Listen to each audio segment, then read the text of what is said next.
Obtaining 10x rewards. Reincarnated into a novel as a side character. By Winterdragon_1. Chapter 251. I'm feeling better. Bella smiled weakly. Her complexion was pale, but her smile was genuine. It's thanks to Teacher Allison. She managed to gather most of the materials for me. MHM.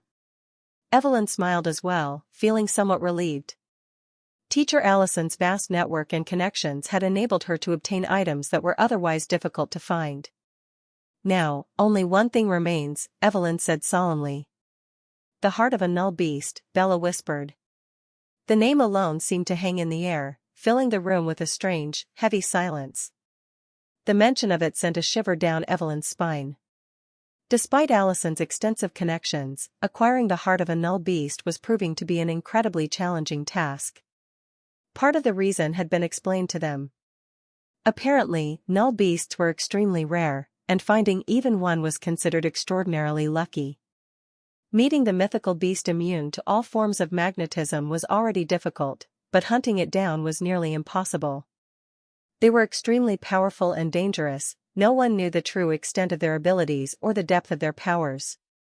It was evident how strong and mysterious this beast was. Even after hundreds of years, there were very few records describing some of its abilities. The rest was shrouded in mystery. Sister, Evelyn seemed to want to say something but hesitated. What is it, Eve? Bella gently held her hand and asked. She paused before shaking her head. It's nothing. But the truth was, Evelyn's heart was aching. Her eyes revealed tenderness as she took in the sickly form of her beloved sister. She would never forgive herself if something were to happen to her sister. Her heart clenched at the very thought. Every day, a quiet fear gnawed at her, threatening to consume her resolve.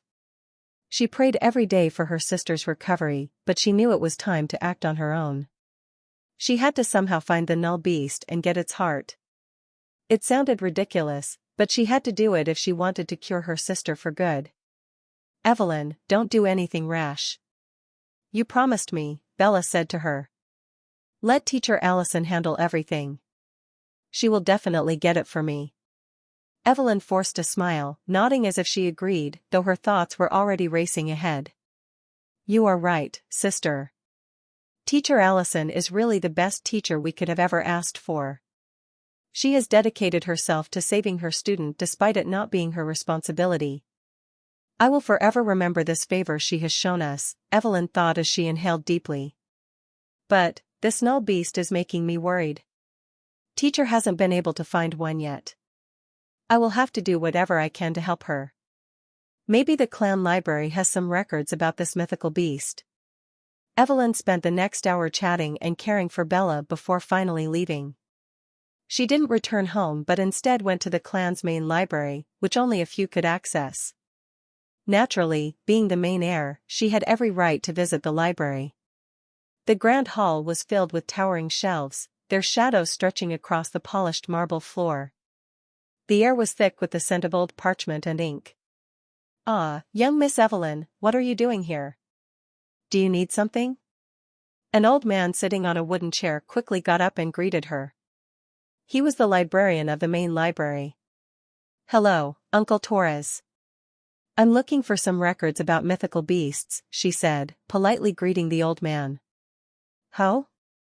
That's an interesting topic. The library has an extensive section dedicated to the study of beasts. I'm sure you'll find a lot of information about all kinds of beasts there, he chuckled and said. Despite being the main heir, Evelyn was not arrogant at all. She was very approachable and sweet to others, and she properly respected her elders, which made the old man happy as well. Thank you, Uncle Torres. Evelyn went in the direction the old man indicated and soon reached a row of shelves containing various books and scrolls. The shelves loomed over her, filled with dusty tomes and ancient scrolls, each one a potential key to saving her sister. The smell of old paper and ink filled her senses as she browsed through the books, searching for any information about the null beast. After all, it was one of the 5 greatest clans. There was no way they didn't have information that others couldn't access. Soon, she became engrossed in her study. Underscore underscore underscore underscore underscore underscore underscore underscore underscore underscore underscore underscore underscore underscore underscore underscore. Mystic Purge Clan. Damn, that little brat really disappeared out of nowhere. A fat white cat could be seen chewing on a cracker as she lay lazily on Oliver's favorite cushion while looking outside the window. Munch, munch. However, it's quite surprising. The white tail of the cat swayed gracefully behind her as she looked at the sky with narrowed eyes. The wheels of fate are shifting rapidly. Is it a good sign that he left? She wondered while chewing another cracker from a nearby basket. The cat's eyes gleamed with a knowing look, as if she could see things far beyond the mundane. But still, to think he would land there. That boy is full of surprises, she thought with a calm expression, as if she knew everything. And what's even better, that Ophelia girl isn't making a move for the time being either. This might turn out to be more interesting than anything. The fat cat yawned and extended her paw for yet another cracker, only to realize the basket was empty. Sigh, it's been a while since I had food made by him, the cat said regretfully. So, you were here. A cold feminine voice jolted the cat out of her laziness, and her fur stood on end. The cat's eyes widened, her tail puffing up in alarm. She knew that voice all too well. Shivering, she slowly turned around to see her, the demonic woman who had taken up the part-time job of torturing her every day. Oliver's maid, Sesha, the one responsible for maintaining the cat's health, entrusted by none other than Oliver himself. The maid was an unbelievably cruel woman who took away all her snacks and made her perform all kinds of stressful activities that she hated. Hiss. The cat arched her back, her claws extending as she prepared to flee at a moment's notice. Huh? You little. You really think you can escape now that I've caught you? No chance. An evil aura radiated from Sesha as she smiled, a smile that wasn't quite a smile, while stepping closer to the cautious, fat cat. Meow. The fat cat bolted, trying to wiggle through any opening she could find. She squeezed herself into a narrow gap, her heart pounding, but it was only a moment later that she realized her fat body couldn't fit through. Oh my? Having trouble passing through? I wonder why, Sesha's disdainful voice echoed behind the struggling cat as she poked the cat's squishy belly. Meow. Meow. The cat groaned in frustration, her little feet flapping up and down as she tried to squeeze through the small exit. Enough of your games. It's time to work up a sweat. Sesha's cold voice made the cat freeze. The cat's ears flattened as she turned, a look of resigned horror in her eyes. Now, come. Sesha's mocking laughter echoed in the silent courtyard as she dragged a fat ball of fur behind her. The courtyard grew quiet, save for the pitiful wails of the cat, fading into the distance. Chapter 252. Achoo. Oliver sneezed and looked around. He suddenly had a strange feeling. They were currently traveling to the place where the camp was supposed to be located. The entire journey was eerily silent. The others were intimidated by Oliver's mysterious presence and did not dare to speak to him much. The girl who had fainted earlier had woken up and was now walking normally. She occasionally tried to initiate small talk with him, to which he responded with crisp answers. Sir, I think this is where it should be. The man spoke to Oliver, who nodded and looked around. As expected, the area was empty and barren. There was no trace of any possible settlement. At least, that's what it seemed like at first glance. Oliver narrowed his eyes, his gaze sweeping over every rock and shadow, scanning the landscape with practiced precision. There's really nothing here, Oliver thought to himself. It seemed they still weren't in the right place. But why do I feel uneasy? He had an odd feeling in his chest, wondering if he was moving too slowly with such a large group. Should he abandon them here? In the end, he decided to lead them for a little longer to see for himself. Just like that, the group continued walking for hours, stopping occasionally to search for traces of a hideout.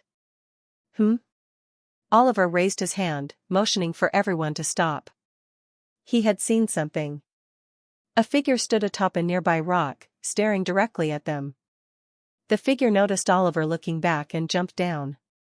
The height was considerable, enough to turn an ordinary person into a pile of broken bones. As the figure descended, Oliver's gaze remained fixed on him, sharp and unwavering. The figure's features became more visible as he landed. Unexpectedly. It was a human. Oliver's eyes narrowed, his mind racing. A human, here? You're looking for the reinforcement hideout, right? The man asked in a hoarse voice. Oliver remained silent, studying him. The man was as thin as a stick, with bony limbs, a sunken face, and heavy dark circles under his eyes. He wore a black hat and loose-fitting white clothes, standing out starkly in this barren environment. Indeed, Oliver replied. And who might you be? The man glanced at Oliver briefly before answering, I've come to fetch you. We've been observing you for some time now. Oliver's eyebrows lifted slightly. Observing him? He hadn't sensed anyone nearby. You've been observing us? I didn't see you anywhere. And why show up only now? Oliver asked, his tone sharp and questioning. The man nodded. We had to ensure you weren't bait sent by the demons to lure us out. So? Have you confirmed that now? We have. You're not a threat, which is why I've been sent to bring you to the hideout, the man replied calmly. I see, Oliver said, raising an eyebrow. He found it odd that he hadn't sensed them but attributed it to the possibility that they were stronger than him. After all, the reinforcements had to be skilled enough to survive in demon lands while remaining hidden. All right, lead the way. Doubt lingered in his mind, but he had little choice. Oliver had his doubts but chose to follow. He still needed to remove his cloak as well. The man led them along a long and winding route, passing through various rocks and hills before they arrived at a narrow corridor that ended at a small, concealed door. Behind this door lies our hideout. We've designed it so the demons have difficulty finding it, the man said in a low tone. As they passed through the door, Oliver sensed multiple presences. A prickling sensation crawled up his spine as he stepped inside, his senses alert to every sound and shadow. They entered a sparse area with desolate streets and makeshift camps scattered around. Occasionally, a few humans glanced their way as they walked through the area. Their eyes were wary, faces gaunt and worn, as if they had seen more horrors than most could bear. Everything seemed normal. Yet, Oliver couldn't shake a bad feeling. An unease stirred deep within him, like the low rumble of a storm gathering on the horizon. Restlessness churned within him. Where are we headed? Oliver asked. To the chief of this place, the one who oversees everything, the man replied as he led them to one of the larger camps. Inside, Oliver immediately noticed a chair facing away from them. Chief, I brought them as per your instructions, the man announced. Well done. Show the guests their accommodations, came the reply. Excuse me, one of the enslaved people spoke up nervously. What will happen to us now? You will stay here for a few days until the reinforcement group returns with other captives. Then we'll send you all back to human territories, the chief answered calmly. Relief flickered across the faces of the freed captives, their shoulders sagging as if a great weight had been lifted. Oliver listened in silence, his mind seemingly occupied. Follow me. I'll show you where you can stay, the thin man said. The group's spirits lifted. They were finally close to returning home. The little girl seemed happy too, though she kept glancing at Oliver, hesitation evident in her eyes. Her mouth opened as if to speak, but she quickly closed it, her expression conflicted. The thin man showed them to their quarters and left quickly. The girl turned to look for Oliver, only to realize he had disappeared. Disappointment flickered across her face. She wanted to say something but held back. She hugged her arms around herself, biting her lip. She had wanted to thank him, or maybe just to talk, but he was gone. Later, in the chief's tent. Have you arranged everything? The thin man returned to the tent where the chief was waiting. Yes, all of them have been shown to their quarters, he replied. Good. It should suffice for now, the chief said. I don't think they suspect anything. We've done as instructed. It's no longer our concern. Prepare for evacuation. Yes, sir, the thin man replied, his eyes turning cold. He cast a wary glance at the chief, a trace of fear visible in his posture, as if he were afraid to linger too long. A trace of fear and vigilance crossed his face. Chapter 253. Oliver had surveyed the area thoroughly in the meantime, and contrary to his expectations, it was truly barren, with only a few people remaining in this place. A strange emptiness settled in his chest as he took in the desolate surroundings. What has happened, he muttered, realizing that things were not as simple as they seemed. He had expected them to have a decent force stationed here, especially since they had been observing him. However, there was no sign of any organized force. How are they even calling themselves a rebellion in the demon lands with such low numbers? Something was definitely happening behind the scenes. It was too strange. From his knowledge, there should have been forces maintaining vigilance in case demons discovered them and attacked. A faint prickle of unease ran down his spine. It was possible the others were out on missions, but that alone didn't account for the oddities. The man from before, the so-called chef, everything pointed to something being amiss. How had the man trusted him so easily? He claimed to have been observing them for days, but Oliver hadn't sensed anything unusual. Oliver had never revealed himself or his aura. So how could the man be so sure he was human and not a demon hiding under a cloak? Their certainty about his identity felt deliberate and premeditated, like a carefully rehearsed script. No, something's definitely wrong. Oliver felt an uneasiness staying here for long. The very air seemed to thicken around him, pressing on his instincts to leave. He couldn't pinpoint the cause, but he wasn't foolish enough to dig deeper.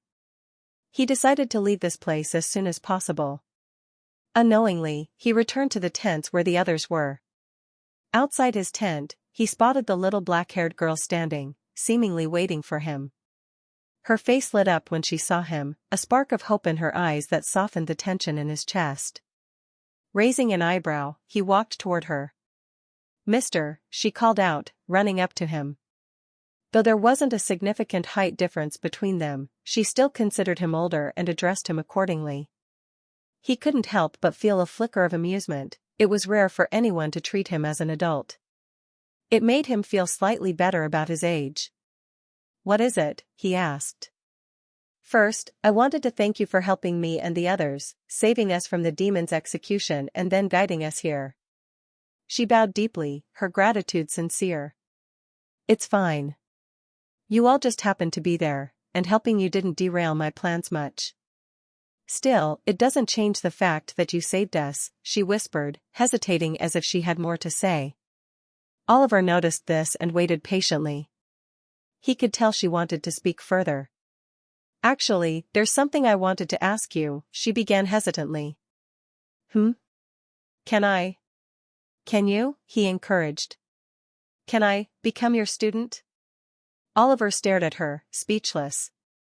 The sincerity in her eyes caught him off guard. Her gaze was intense, almost pleading, yet filled with an unmistakable determination. Her request was unexpected. He observed her closely, noting the determination in her eyes. I can sense a burning desire in her gaze. Oliver felt the need to say it to himself when his eyes met hers. It was almost inspiring, that fierce resolve in someone so young. It was a bit dramatic, but it sounded good in his head. "Why would you say that?" he asked, genuinely curious. "I want to become stronger," she replied, nervously fiddling with her fingers. "You can grow stronger by joining the exorcist faction. But first, you need the basic talent to sense Aspera. You must have heard of Aspera, given your time with the demons," he explained. "How do I sense Aspera?" she asked eagerly. It's usually a natural process, maybe through meditation. Or someone with Aspera could regulate your Aspera channels, which would help you sense it more easily. "See, can you do it for me?" she asked, gathering her courage. Oliver considered her request briefly before agreeing. "Sure. It's not a big deal for me." "Really?" "Thank you, teacher," she exclaimed, her face lighting up. A slight chuckle escaped Oliver before he could stop himself. What? When did I agree to become your teacher? Oliver questioned, confused. But you just taught me about Aspera. The demons always said knowledge isn't free, and only a teacher imparts knowledge to their disciples for free, she explained, equally puzzled. That's when Oliver realized she had spent most of her life among demons. She was likely an infant when they captured and enslaved her. Her values and worldview had been shaped by demon society, where knowledge was precious and rarely given without cost. This was never meant for her, a human, but after years of exposure, it had become her perspective.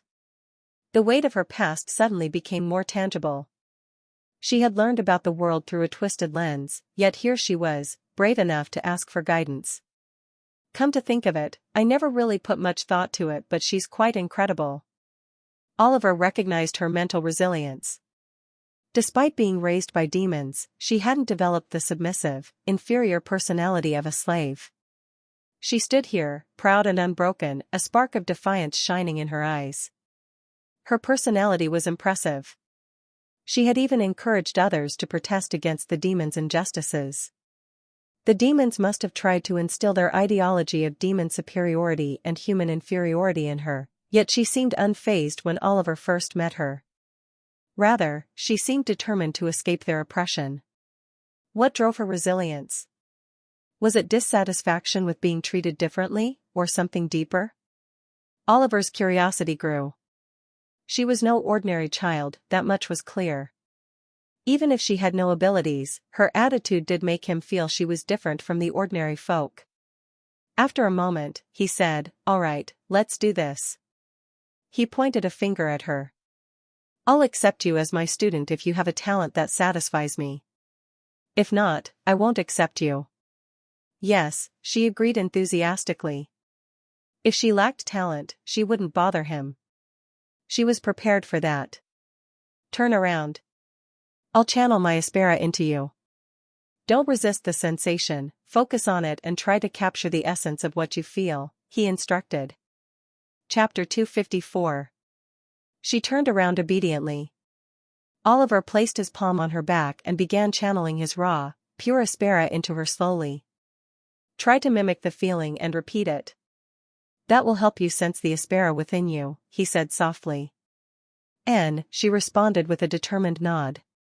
She closed her eyes and focused. The moment the Aspera entered her body, it felt like a spark igniting within her, an unfamiliar yet electrifying sensation that seemed to vibrate through her core. The moment the Aspera entered her body, it stirred the strings of Aspera within her, sending a jolting sensation through her body. She instinctively wanted to resist the uncomfortable feeling but remembered Oliver's words and endured as the foreign energy enveloped her mind. It was strange, like water rushing through a dry streambed, filling spaces that had never known its touch. Swish! Swish! Swish! Oliver's expression changed as he sensed the changes happening in her body through their connection. His brows furrowed slightly, a flicker of astonishment crossing his face. He could feel the burst of Aspera opening countless nerve-like channels inside her body instantly, as if they were dried plants desperately absorbing water. The sensation was almost violent, her body was drawing his Aspera with a hunger that defied logic. His Aspera was being forcefully drawn in, her body instinctively and voluntarily draining it from the connected bridge. That bridge, of course, was his hand on her back, serving as the channel for transferring his Aspera. But what was happening now was unusual. She was actively drawing the Aspera in, a reaction that was far from normal. Oliver's gaze sharpened as he analyzed the phenomenon. For someone who had never experienced or sensed Aspera before to react like a dried well, this was astounding. Whatever the case, one thing was clear, this girl had tremendous talent for Aspera. She could definitely become a spiritual exorcist, a powerful one at that. Whoa! I feel so light right now. Her excited voice pulled him out of his thoughts as he looked down at her. She was practically glowing with energy, a wide grin plastered across her face, her eyes sparkling with newfound confidence. She was smirking slightly, lost in her own mind. It seemed she had already realized her knack for Aspera, or at least the potential to become an exorcist. Well, this is troublesome. Oliver smiled wryly. He wasn't sure whether to feel impressed or overwhelmed. He wasn't qualified to be a teacher at his age. Moreover, he still needed a teacher himself. Was it outrageous for him to think he could teach others when he barely knew the basics? He was such a rookie that he didn't even know the proper sealing or barrier techniques most low-ranking exorcists were familiar with. But his circumstances were different. He was confident that if he had stayed in the clan longer, one of the elders would have eventually taught him, unless, of course, Ophelia interfered. For some reason, he always felt Ophelia wanted to stifle his growth, both as an exorcist and as an individual. Her shadow loomed in his thoughts, cold and suffocating. Yet she neither killed him nor removed him from the equation. It was as if she just wanted to keep him breathing, trapped in the clan. He wasn't sure what her true intentions were, but they couldn't be good, given her infamous reputation as a witch. In any case, the main issue now was how he would deal with the little girl. He was cautious of demons, and even he couldn't guarantee his own safety all the time, so how could he ensure hers? No matter how he looked at it, he had made a reckless claim, and now he regretted it. Damn. He shook his head. His gaze softened as he looked at her again. She was brimming with hope, completely unaware of his inner turmoil. He had to handle this carefully. Gently, he disconnected the flow of Aspera.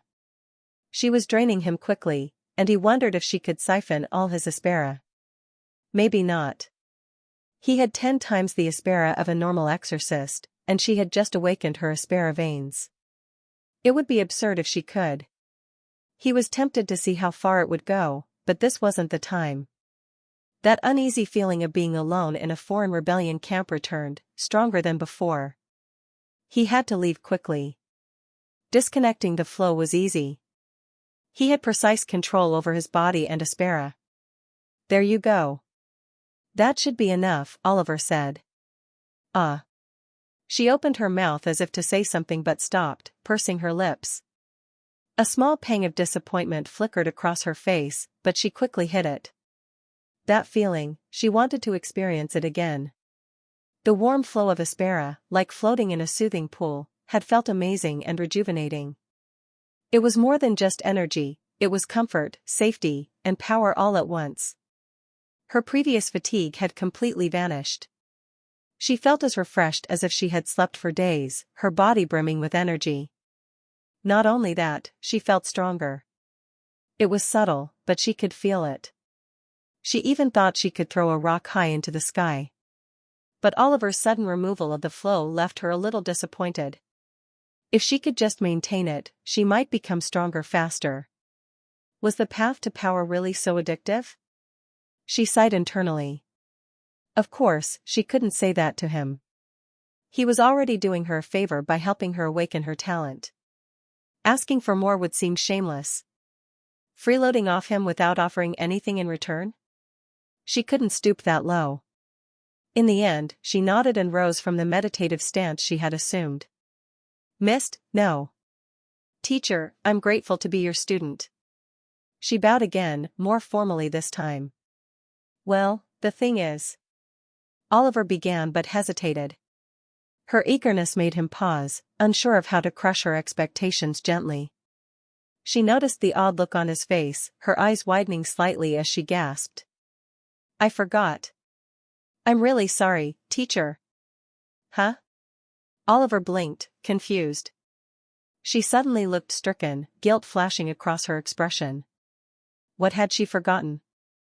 Chapter 255. I didn't prepare a gift for you. I'm truly sorry. I know the circumstances weren't right before, but that doesn't excuse my mistake. I should have prepared it before asking you to be my teacher, she apologized, bowing her head deeply in sincerity. Her hands clutched the edges of her tunic, twisting the fabric nervously, as if trying to wring out her shame. Gift? For me? Why? Oliver thought, puzzled at her sudden remorse. Then, as if a lantern lit in his mind, realization struck. He recalled how deeply ingrained the custom of gift-giving was in demon culture. Whenever demons sought to become a teacher's student, they would offer lavish or important gifts. These gifts weren't just tokens of gratitude but served as a formal sign of acceptance into a bond akin to an apprenticeship. It wasn't merely tradition, it was an unspoken rule. The gifts symbolized devotion, sincerity, and a willingness to obey the master's guidance. The memories resurfaced vividly now, a hulking demon once kneeling before his teacher, offering up a ceremonial blade inlaid with rubies that gleamed like fresh blood. The demon's booming voice had been steady, but Oliver remembered the tension in his clenched fists, as if the act of surrendering such a precious relic was a trial in itself. In human culture, however, this practice was far less prevalent. While not mandatory, exorcists would still often present their mentors with gifts as an unspoken gesture of respect and gratitude. This subtle mirroring of demon culture made Oliver wonder if these practices shared a deeper origin. "Well, I don't need anything," Oliver said, waving dismissively, his voice tinged with mild amusement. The corners of his lips quirked into a faint smile, one that barely reached his eyes. "This can't be.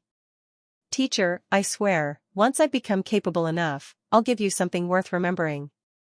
Her declaration came with an almost fiery determination. Her eyes burned with a fierce resolve that belied her small frame, as if she were swearing an oath that bound her soul. "Sure," Oliver muttered, barely hiding his indifference.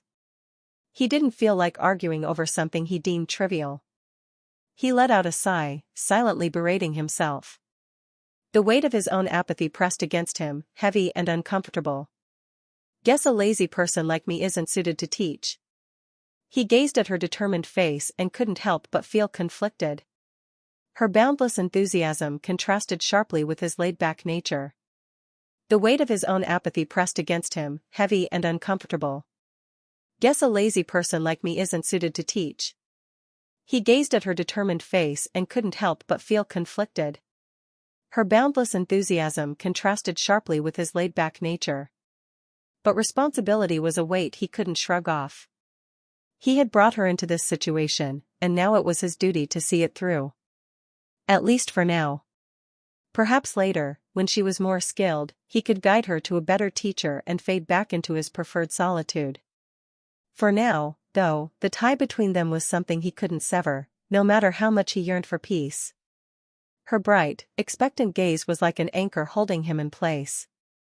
Until that day came, he resolved to fulfill his role as her mentor. "Well, if that's the case, then follow." Oliver abruptly stopped mid-sentence, his body tensing. "Huh?" His heart raced as he suddenly sensed a cluster of oppressive presences encircling the camp. The air grew dense, and a chill ran down his spine. It was too sudden, too calculated. These presences hadn't approached gradually, they had appeared all at once, as if teleporting directly to the area. Their timing was uncanny, leaving no room for doubt. It was an ambush. The air itself seemed to turn heavy, oppressive, and cold, as if an invisible hand had gripped the camp in a suffocating vice. The realization hit him like a hammer. These entities had been lying in wait, likely concealed by an artifact or some advanced magic that had shielded them from detection until the perfect moment. Oliver's mind raced, replaying the events leading to this moment. He now understood why the chief and the stick man had acted so strangely. Their behavior, coupled with their eagerness to cooperate, was a deliberate ploy. He had walked right into a trap. He clenched his fists. His knuckles whitened as his nails dug into his palms. So those two were heretics after all, posing as human rebels in demon territory. It all adds up now. But the bigger question lingered: who orchestrated this? It was likely connected to his actions in the city where he had pulled off that dangerous stunt. If his hunch was correct, this was the work of inquisitors. They had sealed the area completely, leaving no visible escape routes. Breaking through the encirclement would be near impossible with so many demons closing in on all sides.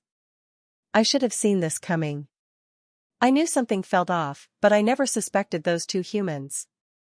Oliver's brow furrowed. A deep, throbbing ache began to build in his temple as his mind spiraled through possibilities. If they're heretics, why didn't I sense dark aspera from them? All heretics carry a sinister aura, yet neither of them showed any signs. The stick man was especially clean, too clean.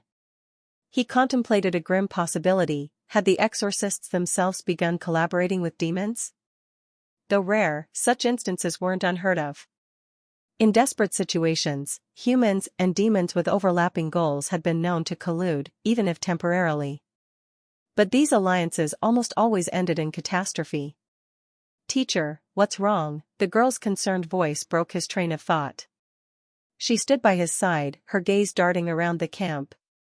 Though she couldn't sense the presences surrounding them, her instincts told her something was amiss.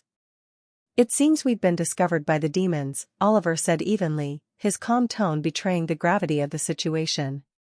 "What?" Her eyes widened in disbelief. She scanned their surroundings, but no demons were in sight. Despite this, she trusted her teacher's words implicitly. "What do we do now, teacher?" she asked, her voice steady despite the rising tension. Oliver's sharp gaze flicked across the camp. Despite the life-threatening danger, his mind remained unnervingly calm, a trait he attributed to his mystic Purge clan bloodline. It allowed him to keep a clear head, even in the face of overwhelming peril. Still, a faint electric charge seemed to buzz beneath his skin, an unconscious preparation for the fight he knew was coming. "I have an idea, but I'll need your help," Oliver said, his focus shifting to the girl. Chapter 256. Her eyes brightened at his words. For the first time, he had referred to her as student rather than little girl or something dismissive. The acknowledgement filled her with pride and a renewed sense of determination. Her chest swelled with an unfamiliar warmth, and for the first time in what felt like ages, she believed she was truly capable of living up to someone's expectations. Someone was depending on her. She swallowed her nerves, her fists tightening at her sides. "Yes.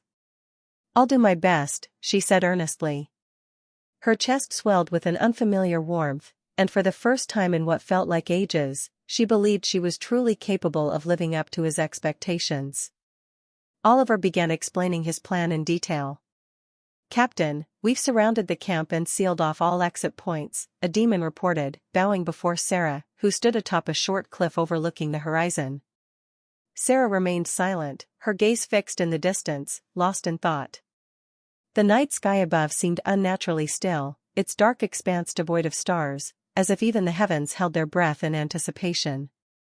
The low hum of infernal energy from her soldiers thrummed steadily, a suffocating aura pressing down on the camp like a predator poised to strike. Her mind was occupied with the enigma of the human they had cornered.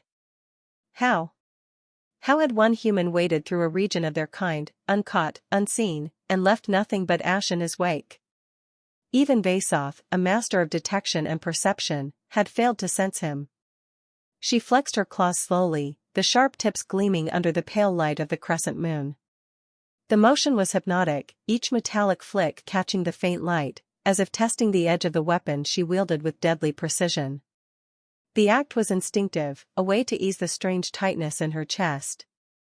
Now that they had trapped him, she couldn't help but wonder what he would do next. Her tactical mind worked overtime, generating multiple scenarios and crafting countermeasures for each. In her mind's eye, she placed him like a lone chess piece on the board, surrounded by her army of rooks and knights. Yet the unsettling part wasn't the checkmate she envisioned, it was the nagging feeling that he might move in a way she couldn't predict. Yet, something about this human unsettled her. Placing a hand over her chest, she felt her heart beating faster than usual. Each pulse drummed faintly in her ears, a rhythm she couldn't ignore. It was strange, a ripple in her otherwise calm emotions. Was it anticipation?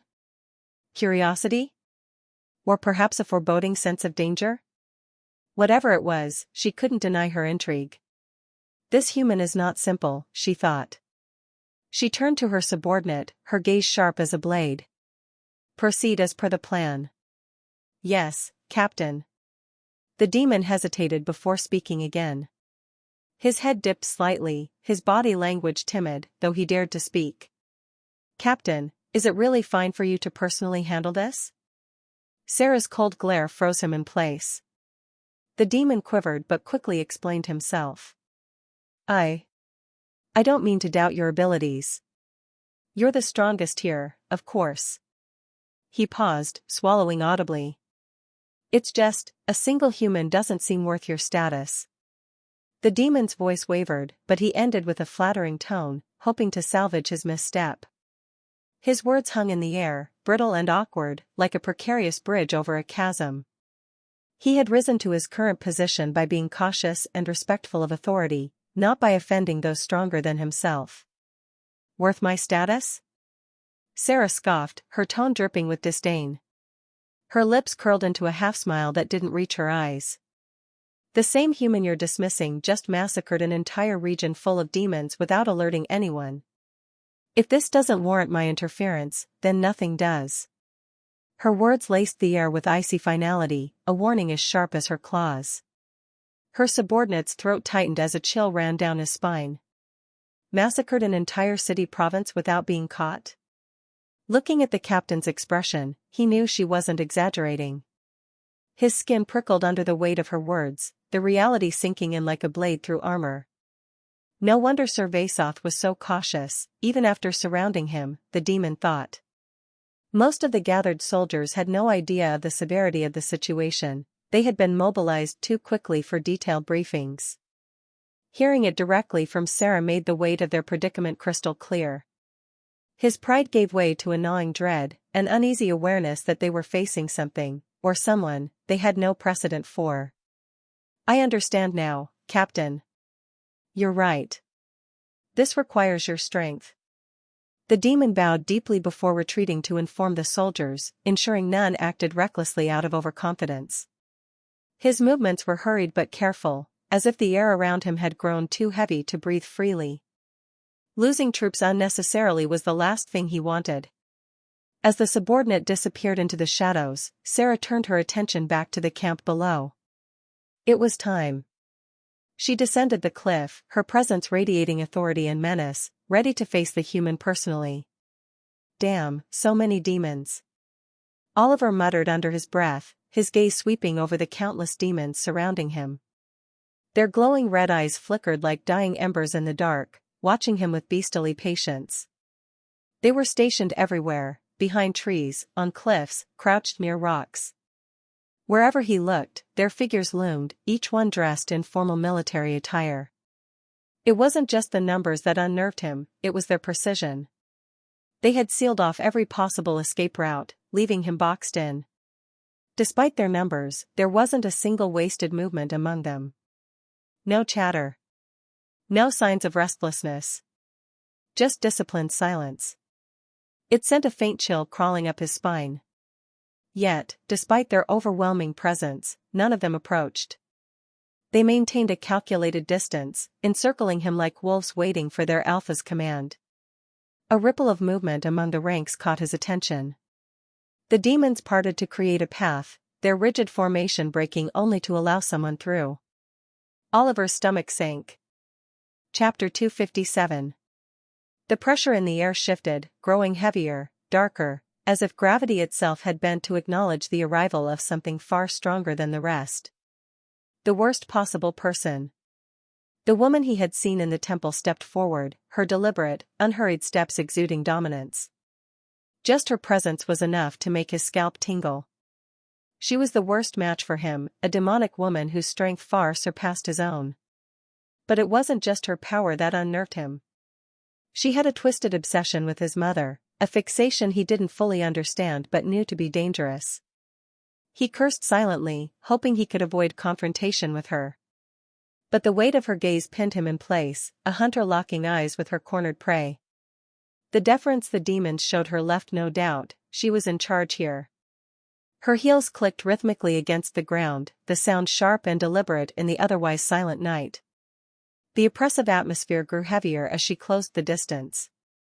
Each step seemed to stretch time, and eternity condensed into the sound of her approach. The demons stood motionless, their gazes fixed on her, as if the very act of breathing might disturb the weight of her presence.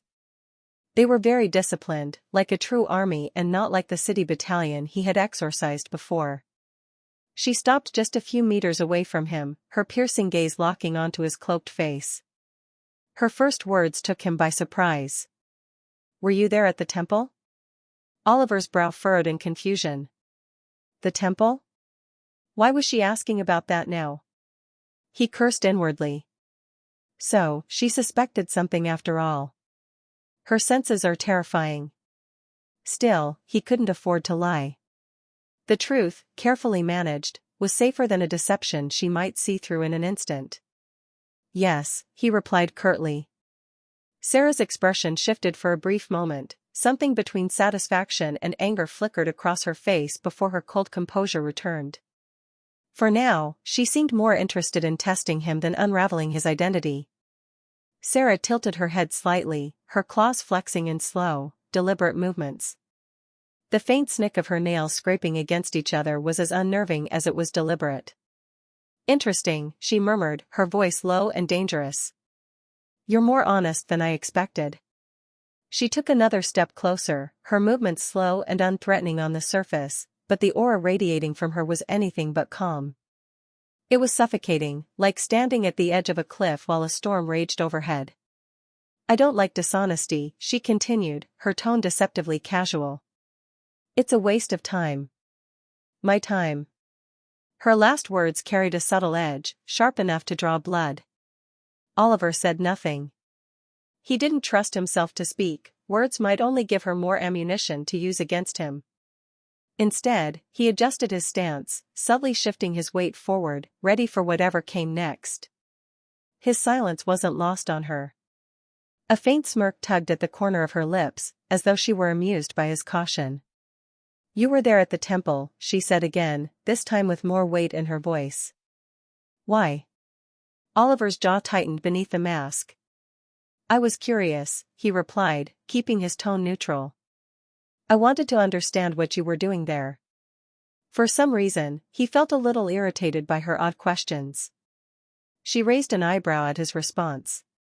Curious, she repeated, drawing out the word as if tasting it. You infiltrated a ritual site of my kind just out of curiosity? He nodded once, keeping his expression neutral. Was that a ritual site? He thought it was just some abandoned temple. Her eyes bore into him, searching for cracks in his facade, but she found none. Still, her instinct screamed that there was more to this boy than what he let slip. I see. She straightened slightly, her claws folding back into her fingers as she crossed her arms. Curiosity. A dangerous trait in a human, wouldn't you agree? Oliver gave no response, and that seemed to amuse her. She laughed softly, a cold, echoing sound that lacked any trace of warmth. No matter, she said, dismissing the subject with a flick of her wrist. What matters is this moment. You, standing here, surrounded by my forces. And me, deciding what to do with you. Her tone shifted, becoming almost playful, though the underlying threat remained as sharp as a blade. I wonder, how many of my soldiers will you kill before I have to step in myself? Oliver's eyes narrowed. Why not find out, he replied, his voice calm but cutting, like the edge of his blade. For a moment, the demons around them bristled, a ripple of tension passing through the ranks like the tightening of a bowstring. But Sarah held up a hand, and they stilled instantly. Bold, she said, her smirk widening. You're either brave or stupid. Perhaps both. Underscore underscore underscore underscore underscore underscore underscore underscore underscore underscore underscore underscore underscore underscore underscore underscore underscore underscore underscore underscore. In the shadows, Oliver's student watched nervously from her hiding spot.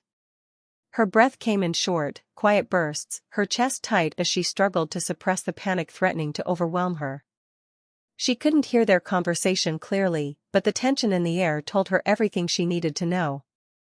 Her teacher was in danger, surrounded, and hopelessly outnumbered. Her trembling hands clutched the talisman he had handed her, its rough edges digging into her palm as if to anchor her in place. He had told her to stay hidden, to wait for the signal. But the longer she watched, the harder it became to stay still. He's so calm, she thought, her eyes fixed on Oliver's back. Even surrounded by death, he didn't flinch. His composure felt like a shield, one she desperately wanted to believe could hold against whatever was coming. But could it? She bit her lip, a metallic tang flooding her mouth as the skin broke. Her nails dug into her palms as she fought the urge to move. He had trusted her with a role to play, and she couldn't afford to ruin it with her fear. "Trust me," he'd said. "If things go wrong, you'll know what to do." She exhaled shakily, forcing her panic into the pit of her stomach. "Don't mess this up. He's counting on you." Chapter 258. Back at the center of the camp, Sarah's patience wore thin. The air around her shimmered faintly, distorting like heat waves rising from the ground. Her aura began to leak, a warning of the predator beneath her calm exterior.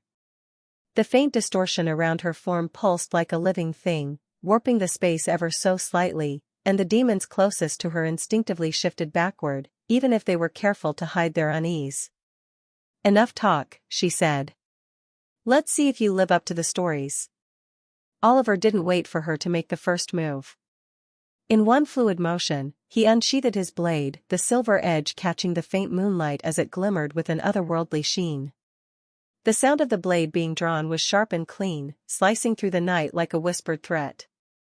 The weapon trembled slightly in his grip, not from fear, but from the barely contained energy he had channeled into the blade. He couldn't afford hesitation. The demons tensed, their collective focus shifting entirely to him. Sarah's smile grew, her claws extending once more. The soft glow of her claws caught the light, the dark energy coating them writhing like smoke curling into the night. "Good," she said softly, her voice barely more than a whisper. "Let's begin." Oliver didn't hesitate, nor was he surprised by how quickly things had escalated. The first exchange was instinctive, feral, claws met blade with a sharp clang that reverberated through the clearing. Sparks flew as steel scraped against her unnatural, hardened talons, and Oliver's feet skidded slightly on the loose dirt. The demons were already well aware of his strength, and Sarah, as an inquisitor, was leading them. Now, as their captain, she had the responsibility to demonstrate her dominance over the human prey who had troubled them before. It was about fulfilling the hierarchy, the stronger demons establishing superiority over the weaker ones. Oliver wielded a longsword, trying to parry as much as he could, but he left himself open multiple times, which Sarah exploited with ease. Her strikes were impossibly fast, her claws blurring with every swing. Though Oliver dodged, he could feel the faint whoosh of air against his skin, a reminder of just how close each blow came. "You're full of openings for a veteran who's gone undetected so far," she commented. "Is it because of your artifact?" Sarah felt Oliver was falling below her expectations. The way he handled the weapon and his disoriented posture revealed he wasn't acutely familiar with swordsmanship. Her eyes narrowed as she studied him mid-fight, each exchange giving her more insight into his weaknesses.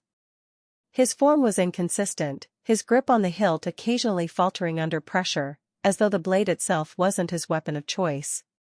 He seemed only slightly versed in weaponry, leaving himself open repeatedly. But she knew this was just the tip of the iceberg. She needed to scratch the surface and peer deeper to uncover the secrets he was hiding. "No, this isn't incompetence," she thought, her sharp gaze following his movements. "You're stalling. Trying to read me." Her lips curled into a knowing smirk. "Clever. But it won't save you." "It's bothering me," she murmured, swinging her sharp claw toward his neck. Oliver swiftly dodged to her right, remaining focused but still hearing her. Sarah stood before him, her fingers gently tracing over her sharp claw. Her nails gleamed faintly, still humming with the residual energy from their clash. It would have been mesmerizing, almost elegant, if not for the bloodlust simmering just beneath the surface. She appeared engrossed in her own beauty, yet Oliver knew this was far from the truth, especially at that moment. "Hiding your face behind a messy cloak, it's like I'm fighting a beggar. Let's reveal your face first." The words were taunting, meant to provoke, and Oliver's jaw tightened under the fabric of his hood. No sooner had she spoken than, before Oliver could even blink, she appeared right in front of him. Oliver's heart jumped at her speed as he hastily reacted, doing whatever came to mind. Her movement was instantaneous, like a ripple of shadow cutting across the space between them. He swung his sword, but it was effortlessly knocked aside with a flick of her claw. The impact rattled through his arms, and the sword jerked sideways, nearly slipping from his grip. Zip. The sound of tearing fabric rang out as her claws shredded the hood of his cloak. Cold night air kissed his exposed face, and he suppressed the instinct to recoil, knowing that showing discomfort would only feed her amusement. The demons held their breath, intently studying his features, as though etching them into memory. Eyes as blue as the clear sky and hair as black as the darkest night, his face was finally revealed. A low murmur rippled through the gathered demons, their glowing eyes narrowing in intrigue. They didn't recognize him, but something about his presence, the piercing intensity of his gaze, the strange calm that emanated from him, made their unease deepen. Sarah examined his face for a second before shaking her head. Your face doesn't remind me of anyone worth noting. And here I thought you might be someone I'd heard of, she said with a smirk, her gaze locking on his fierce eyes. For a moment, her claws twitched, as though tempted to strike, but instead, she let her smile linger, her expression one of detached amusement. She could have easily wounded him but held back, enjoying the thrill of toying with an enemy who had caused so much trouble. Well. She was about to say more when her instincts flared. Her hand shot to her abdomen as a terrifying force descended upon her. It was like being struck by a sudden gust of wind, but far heavier, an invisible, crushing force that sank deep into her core. Coo. She gritted her teeth, enduring the impact, but was pushed back a significant distance. Her heels dug into the ground, leaving solid marks. Dust exploded around her as she skidded, the sharp screech of her claws cutting into the earth breaking the stunned silence. Looking up, she saw Oliver standing still, his palm extended toward her, his expression calm and collected. Chapter 259. Looking up, she saw Oliver standing still, his palm extended toward her, his expression calm and collected. The faint glow of residual energy pulsed from his hand, fading slowly into the night air like the last embers of a dying flame. He had attacked in that split second while she was distracted, but she had reacted just in time to block it. The palm strike had been stealthy and brimming with energy. Had it struck anyone else, they would have been heavily wounded. She glanced down at her hand, her claws trembling faintly from the residual force, and felt her lips curl in a sneer. Her fingers twitched involuntarily, the tingling sensation crawling up her arm like an itch she couldn't scratch. She could feel the flow of pure aspera on her skin, leaving her with the unsettling sensation of ants crawling over her hand. Disgusted, she swiftly erased the traces with her own dark aspera. The black energy that surged from her palm swirled and hissed like smoke-devouring sunlight, erasing the remnants of his strike. Her expression twisted into one of disdain. Oliver appeared outwardly calm, but he was struggling to hide his shock. He had used Eternal 12 Lies palm to sneakily attack her, expecting it to cause significant damage. Instead, the result was far beyond his expectations.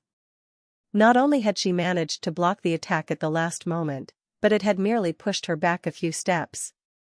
He watched her closely, searching for any subtle signs of damage, a wince, a stiff movement, but there was none. She stood unbroken, as though his strike had been little more than an annoyance. There wasn't even a scratch on her body, just a disgusted expression. The aspera he had channeled into her had been effortlessly expelled. His mind raced, trying to calculate her limits.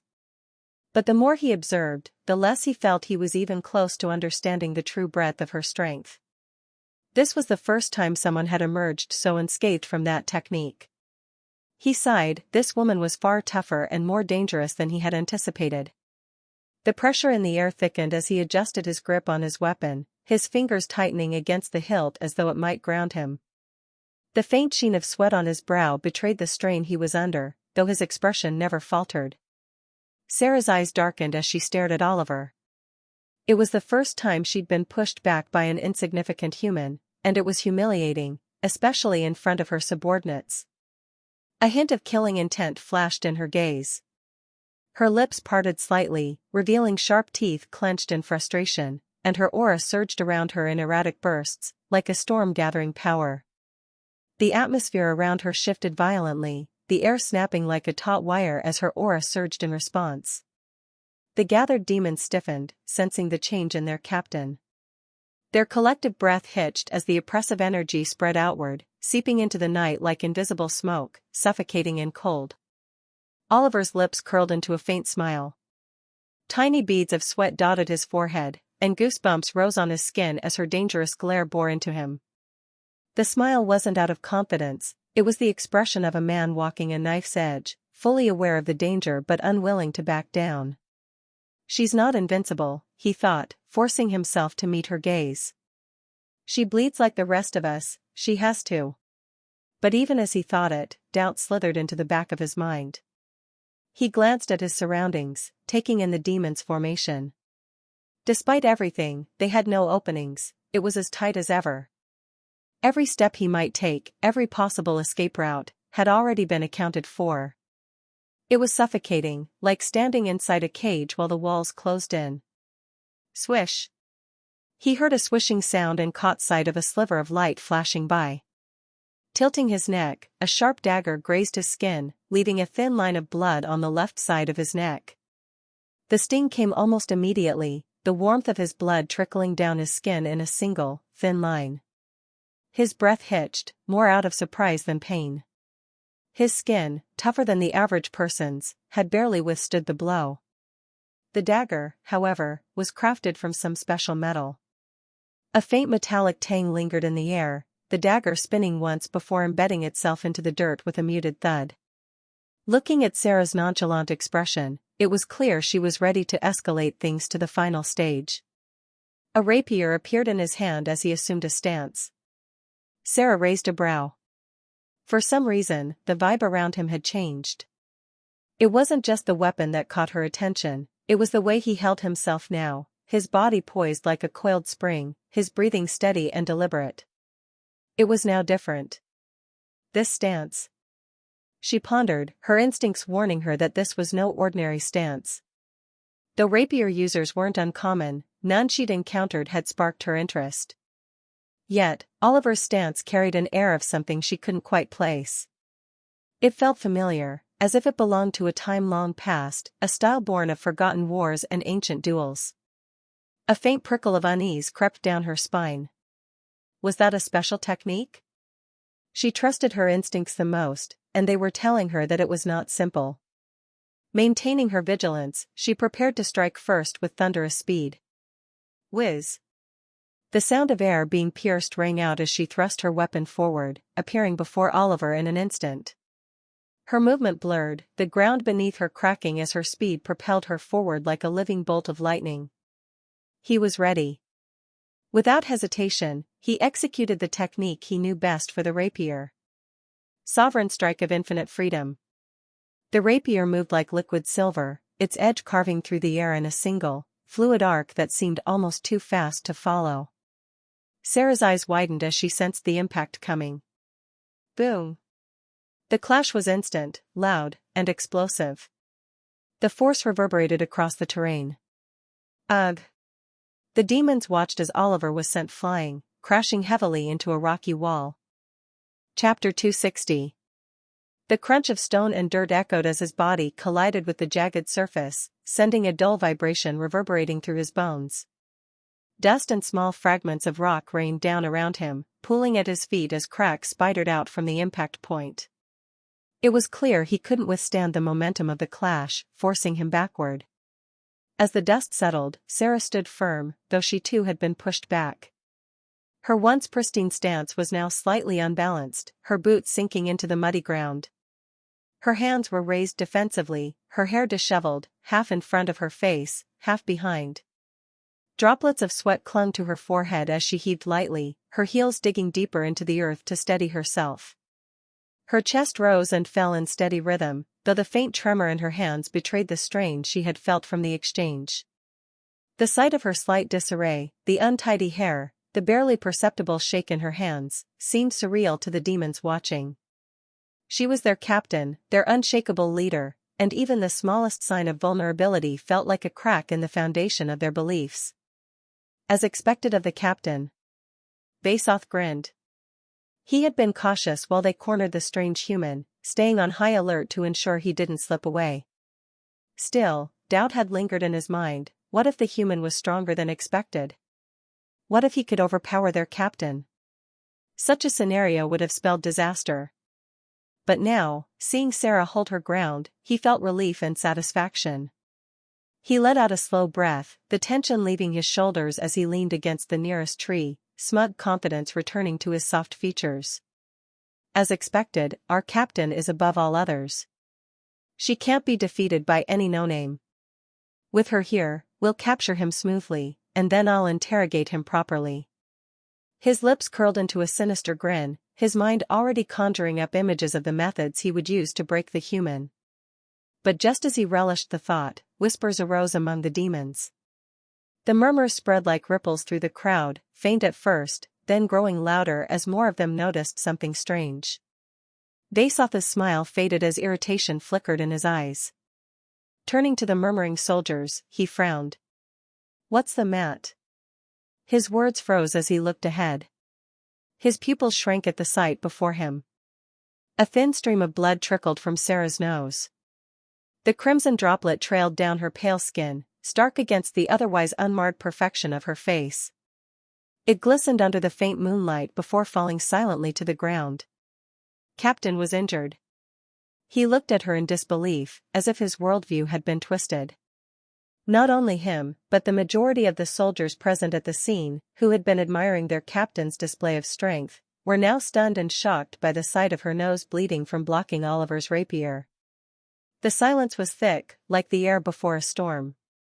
Some demons exchanged glances, their eyes wide with disbelief, while others simply stared, their jaws slightly slack. It was probably the first time they had seen Sarah injured. Whenever she fought, it was with unprecedented grace and power.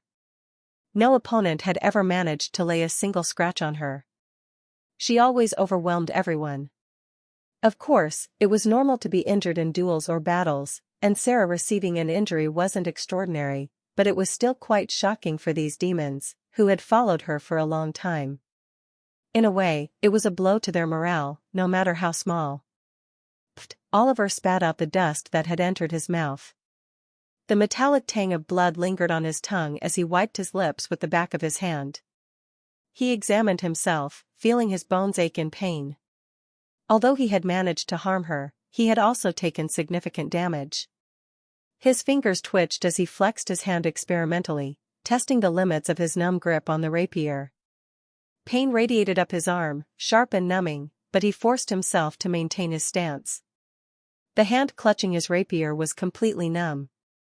The impact had been immense, and if he hadn't parried it, he might have lost his arm entirely to her sword strike. Yet, as he looked at her, she had only been pushed back. This made him question whether the difference in their strength was truly that great. He gritted his teeth and flexed his body in a certain way to minimize the pain in his aching bones. A cracking sound followed. "You!" Sarah whispered, clearly surprised by what had just happened. Her voice was low, almost inaudible, but there was a sharp edge to it, like a knife dragged slowly across stone. When she was about to strike his arm with her sword, he had thrust his rapier forward. At that moment, she felt a dangerous force gathering at the tip of the rapier, tremendous and highly focused at a single point. She had to adjust her trajectory in that split second and use her hand to block the incoming impact. She knew that if she took the full hit, she wouldn't leave unscathed. Her mind replayed the moment, dissecting it with obsessive precision. The way the energy had coiled around his blade, sharp and deliberate, sent a faint chill down her spine. That wasn't ordinary human technique. She glanced at Oliver with narrowed eyes. She had already concluded that Oliver was at a level below her own, from the way he handled his weapons to his overall fighting style. Everything screamed amateur. But upon closer inspection, she was surprised to find that she couldn't see through his exact level. It was as if a thick wall blocked her senses whenever she tried to probe deeper, hiding all his secrets. It was maddening, like staring into a void that refused to give anything back. She clenched her fists, her nails digging into her palms as her frustration grew. If he were weaker than her in overall level and skill, he shouldn't have techniques she couldn't break through with her power. She concluded two possibilities for her inability to see through him. The first was that he might be using a high-grade artifact, likely an epic rank one, that concealed his abilities. The second was that he possessed a special bloodline or an inherent skill that blocked enemy perception. Her gaze lingered on his eyes, sharp, cold, unyielding. There was something ancient about them, as if they belonged to someone who had seen far too much. A human with an epic rank artifact wouldn't venture into this place alone, so she leaned toward the second possibility. Even without extensive knowledge of human customs, an epic rank artifact was worth more than a single human life. Chapter 261. Her curiosity about him deepened. There was something inexplicably tantalizing about him, a puzzle with pieces that didn't quite fit. The harder she tried to make sense of him, the more the edges of her mind itched with frustration. The corner of her lips curled into a smile, not out of amusement, but hunger. He was an enigma, and she couldn't resist the urge to unravel him. It wasn't just curiosity anymore. It was obsession, a need that coiled deep in her chest like a restless serpent. At this point, she had forgotten about her subordinates and how she appeared to them. Her calculating composure melted into raw exhilaration, the thrill of the hunt overtaking her entirely. Great. You're probably the first one to make me bleed, no matter how insignificant it is. She trembled as she spoke, her voice shaky, not with fear, but with exhilaration. It was as though the promise of pain had awakened something primal within her. I really want to torture you. A menacing grin spread across her face, her eyes gleaming darkly. The demons around her stiffened at her words. The captain's twisted excitement unsettled even the hardened soldiers, though none dared to show their discomfort. You sure like to daydream, Oliver replied nonchalantly. Then, he asked what had been on his mind. How did you find me and arrange this ambush? Oh? Sarah raised a brow. So, you're curious about it, after all. Her tone was light, almost teasing, but there was an edge of triumph in her voice, as if she had been waiting for him to ask. Oliver remained silent, waiting for her to reveal the truth. Well, it's not a big deal. A human intruder suddenly appearing out of nowhere in the city? It hardly takes a genius to figure out your next stop after rescuing those slaves. She smiled mysteriously. The corners of her lips tugged upward in a slow, deliberate motion, her eyes glinting with the satisfaction of a predator explaining how it had cornered its prey. Initially, I assumed you were part of the rebels hiding in our land, but when we interrogated them, we realized you weren't. You're most likely a rogue. But that refined cloak and those eyes, you're of noble lineage, aren't you? Oliver stayed silent, shocked by how much she had deduced about him and his identity. His breath caught for the briefest of moments.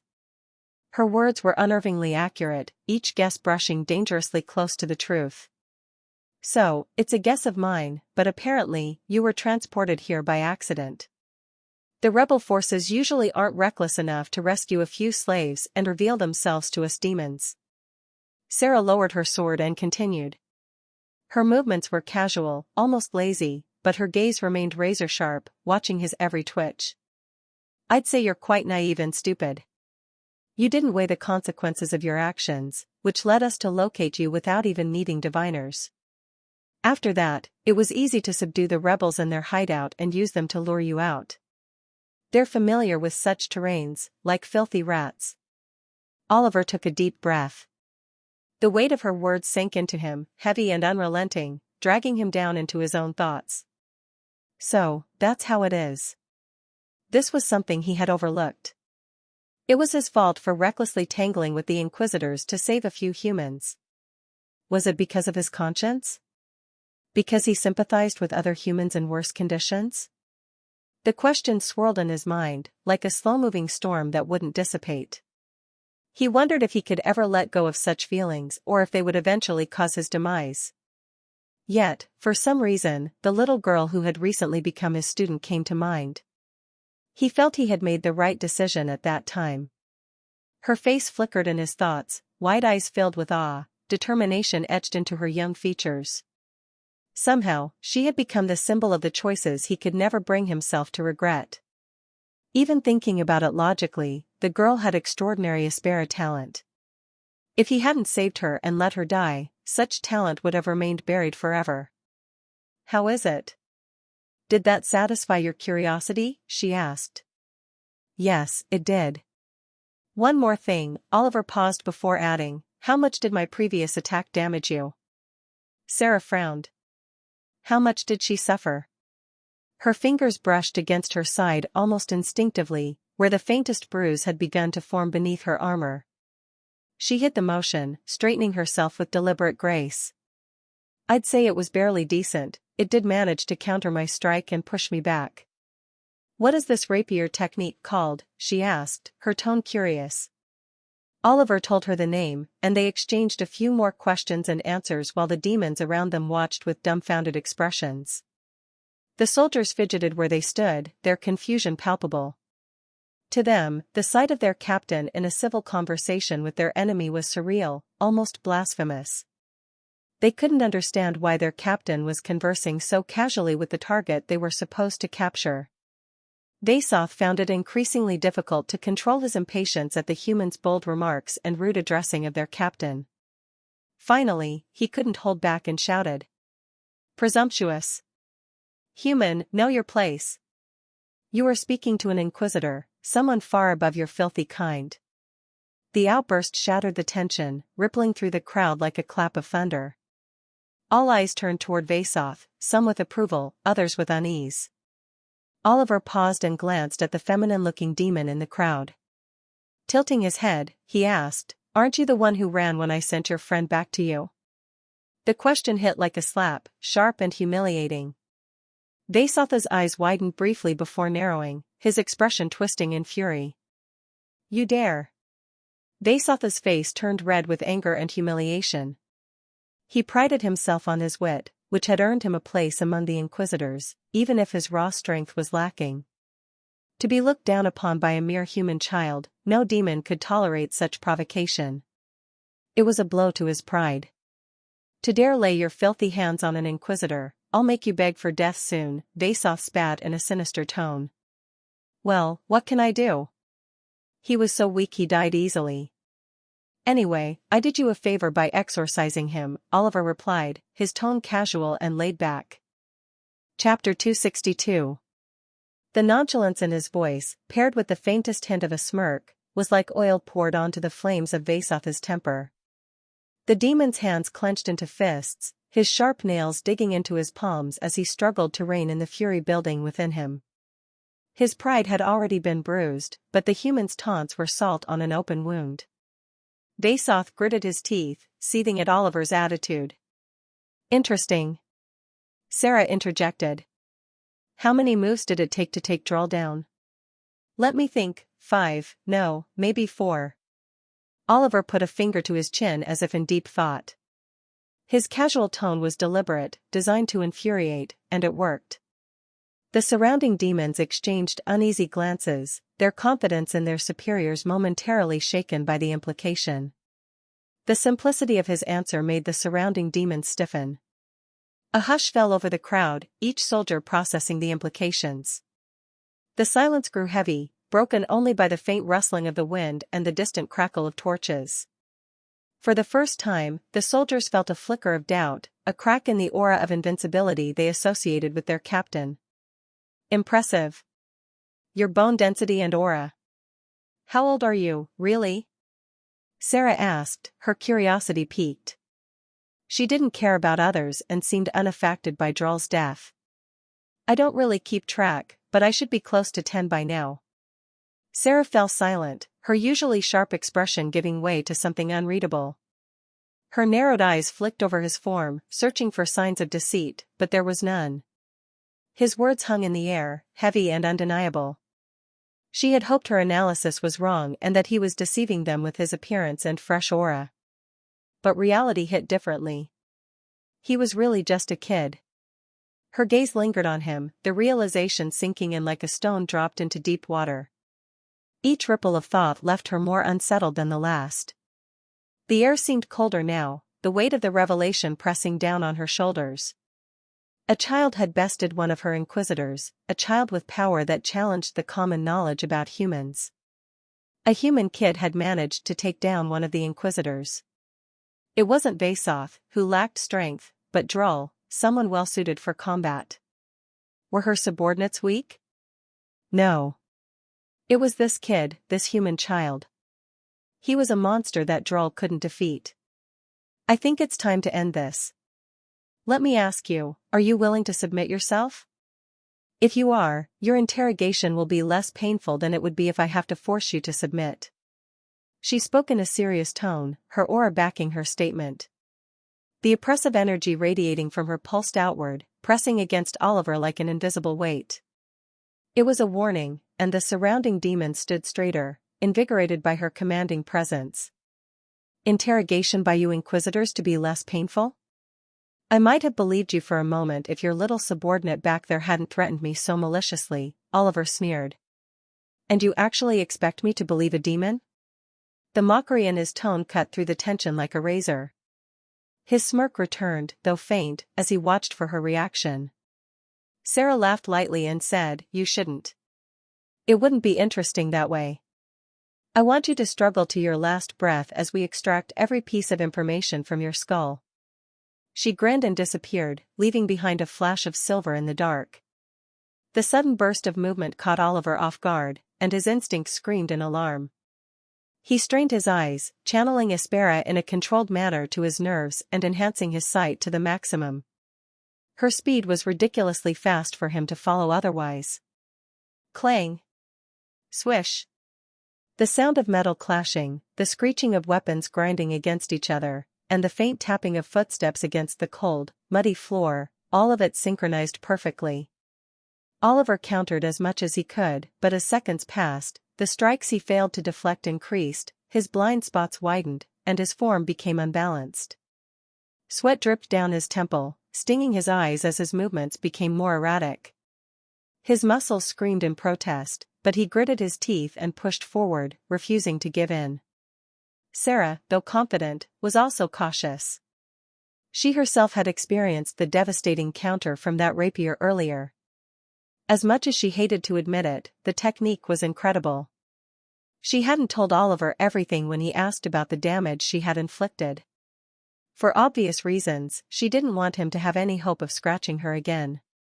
Her lips pressed into a thin line as she recalled the lingering turbulence from his earlier strike, the chaotic ripples of Aspera still gnawing at the edges of her own energy. Even now, the memory of that disruption made her fingers twitch involuntarily. What she didn't reveal was that his Aspera from the strike had been turbulent as it passed through her body. While conversing with him earlier, she had been secretly working to remove the large residual Aspera that was disrupting her dark Aspera and threatening to turn it chaotic.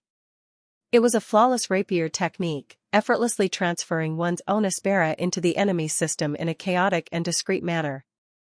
If I could learn that technique, she thought, her eyes narrowing as she analyzed his every movement. With its power from my weapon, no one should be able to counter it. She had to learn that technique at any cost, or any others he had yet to show. If she could master them, her strength would grow exponentially. Additionally, there was the possibility that he would become even stronger in the future, posing a significant threat to their army. He needed to be eliminated or captured now. Despite this, she couldn't deny her eagerness to witness his growth and potential and face him again in the future when he had become far stronger. For now, she had to compromise and focus on capturing him. Her attacks intensified, ruthlessly targeting his blind spots one after another, not giving him any time to adapt. The fact that a human, one rank below her, had managed to keep her engaged this long was already impressive. Her subordinates, oblivious to the finer details, couldn't understand the gravity of the situation. To them, she was toying with him, drawing out his defeat for her amusement. But she knew the truth. Chapter 263. Sarah knew the truth, this was no ordinary opponent. Every strike, every movement he made revealed layers of complexity she hadn't expected. He was raw, unrefined, yet capable of creating cracks in her seemingly unbreakable dominance. She needed to end this quickly, not just to save face in front of her subordinates but to preserve her own confidence. She couldn't allow someone weaker to keep her occupied for so long. Oliver was visibly struggling, gritting his teeth as he endured her relentless blows. His breathing grew heavier with each passing second, a faint wheeze accompanying the labored rise and fall of his chest. It was hard for him to fathom how someone with such a slender frame could unleash such powerful and heavy strikes. Ugh, he groaned as she kicked his thigh from the left, sending him off balance and rolling to the ground. The dull, heavy thud of his body hitting the muddy ground echoed briefly, accompanied by the faint splash of displaced water. The cold mud seeped into his clothes, adding to the weight pressing him down. Pain shot through his leg, radiating upward with every movement. The muddy ground felt cold against his palms as he pushed himself up, his chest heaving. He quickly steadied himself, half kneeling with the support of his sword. Blood trickled from his mouth, a thin crimson line gliding over his chin as he wiped it away with the back of his hand. The metallic taste lingered, a bitter reminder of how close he was to the edge. Blood dripped from his lip where he'd bitten down too hard, but he ignored it, his focus locked on the advancing figure before him. Panting, he applied a thin, icy layer over his wound. His leg throbbed, but the frost dulled the pain just enough for him to move. The frost spread slowly, shimmering faintly under the dim light as it crept over his injury like crystalline vines. The chill bit into his skin, numbing the ache but sending a shiver down his spine. The faint shimmer of frost glinted under the dim light as he struggled to stand.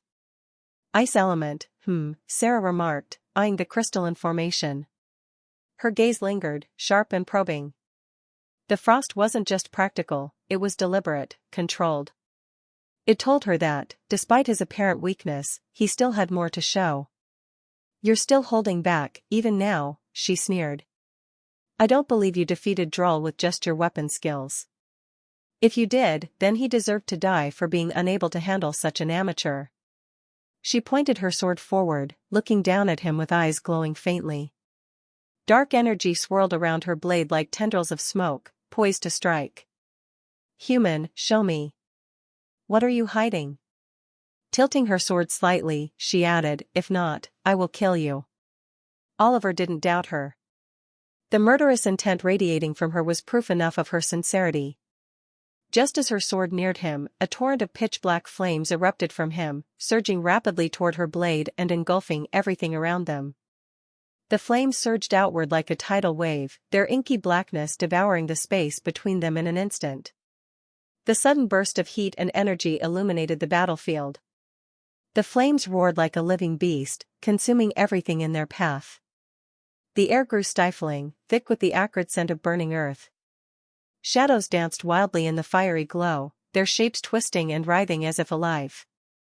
The surrounding demons stumbled back, shielding their faces from the overwhelming heat.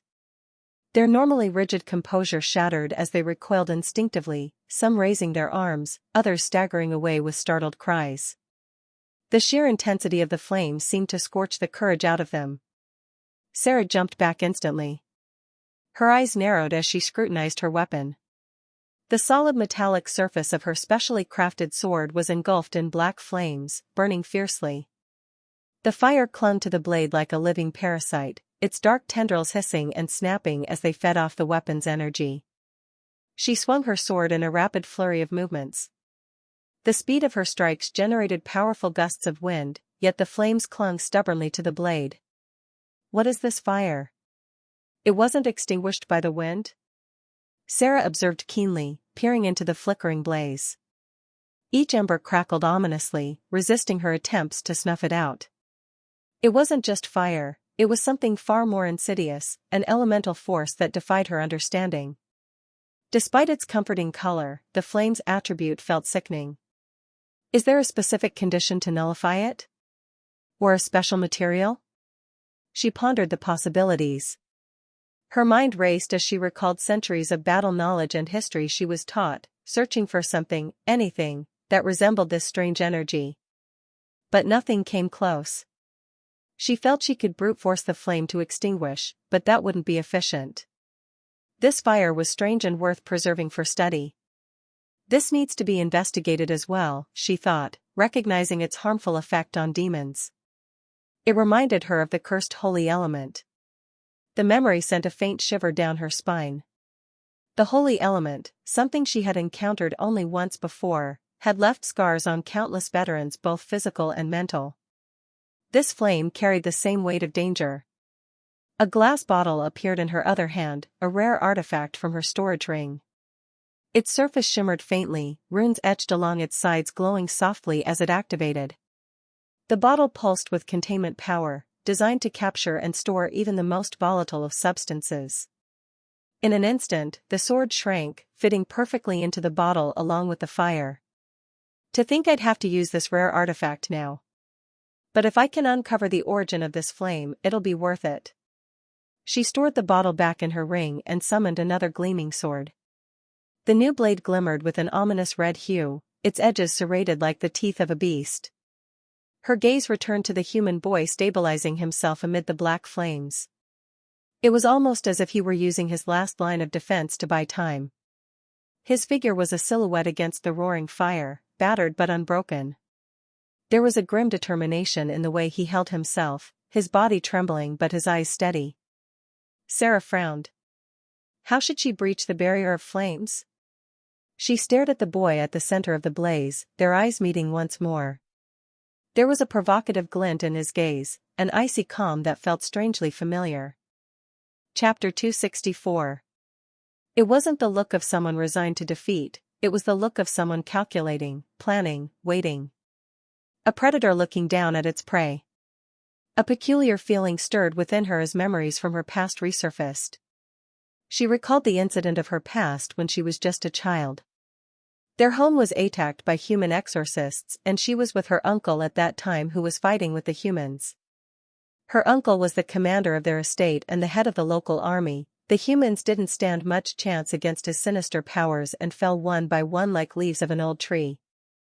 Just as he was slaughtering the humans like pigs, she noticed something. Amid the carnage, she noticed a woman among the humans, a woman who was glowing.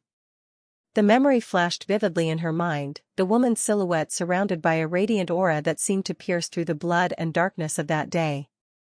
At least, that's how it appeared to her unique vision.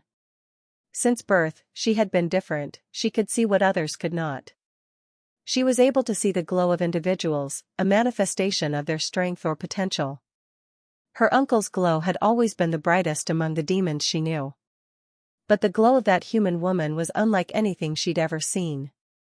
Far, far greater than her uncle who had the best glow among all the demons around the castle. It was overwhelming, drowning out everything else in her vision. It wasn't just strength, it was something absolute, something otherworldly. It was vast and boundless, like a mountain spreading endlessly. The brilliance filled her vision, surpassing everything she had ever encountered. It was the epitome of extraordinary. That woman was the strongest among all. Her presence alone seemed to reshape the world around her, commanding it to bend to her will. Sarah felt there could not be anyone in the world who could compete with her. She was mesmerized by that woman, the seemingly vast glow attracted her to that human woman. It was beautiful and terrifying, making her lost in it. It wasn't merely light, it was a force that seemed to pull her in, like gravity itself. It was both beautiful and terrifying, leaving her utterly lost in its radiance. Her childish heart, filled with both fear and admiration, couldn't look away. She was snapped out of her distraction only when the woman stood in front of her uncle. The glow seemed to fade slightly, replaced by a sharp intensity as the woman faced her target. Even as her uncle loomed over her, sneering and exuding power, the human woman stood completely still, unshaken. Sarah wanted to warn him, to tell him something as he boasted about his might, unaware of the foe he was facing. But she didn't. Her lips parted slightly, but no words came. Fear, or perhaps awe, chained her voice. Deep down, she felt her uncle deserved to die at the hands of that woman. It wasn't just inevitable, it felt right. It was almost an honor for her despicable uncle to be graced with death by someone so extraordinary. To her, this fate was better than a mundane end. Her uncle was a vile man, disrespectful and cruel to all around him. He ruled through fear and chaos, a tyrant even among demons. His death, she reasoned, would also pave the way for her parents to seize greater power within their family. She watched as her uncle was effortlessly slain. The moment passed so quickly she almost doubted her eyes. It took only one strike, a bright flash of green light. It was entirely one-sided. The glow she admired so much condensed into a single, decisive stroke that sliced through the air as effortlessly as water.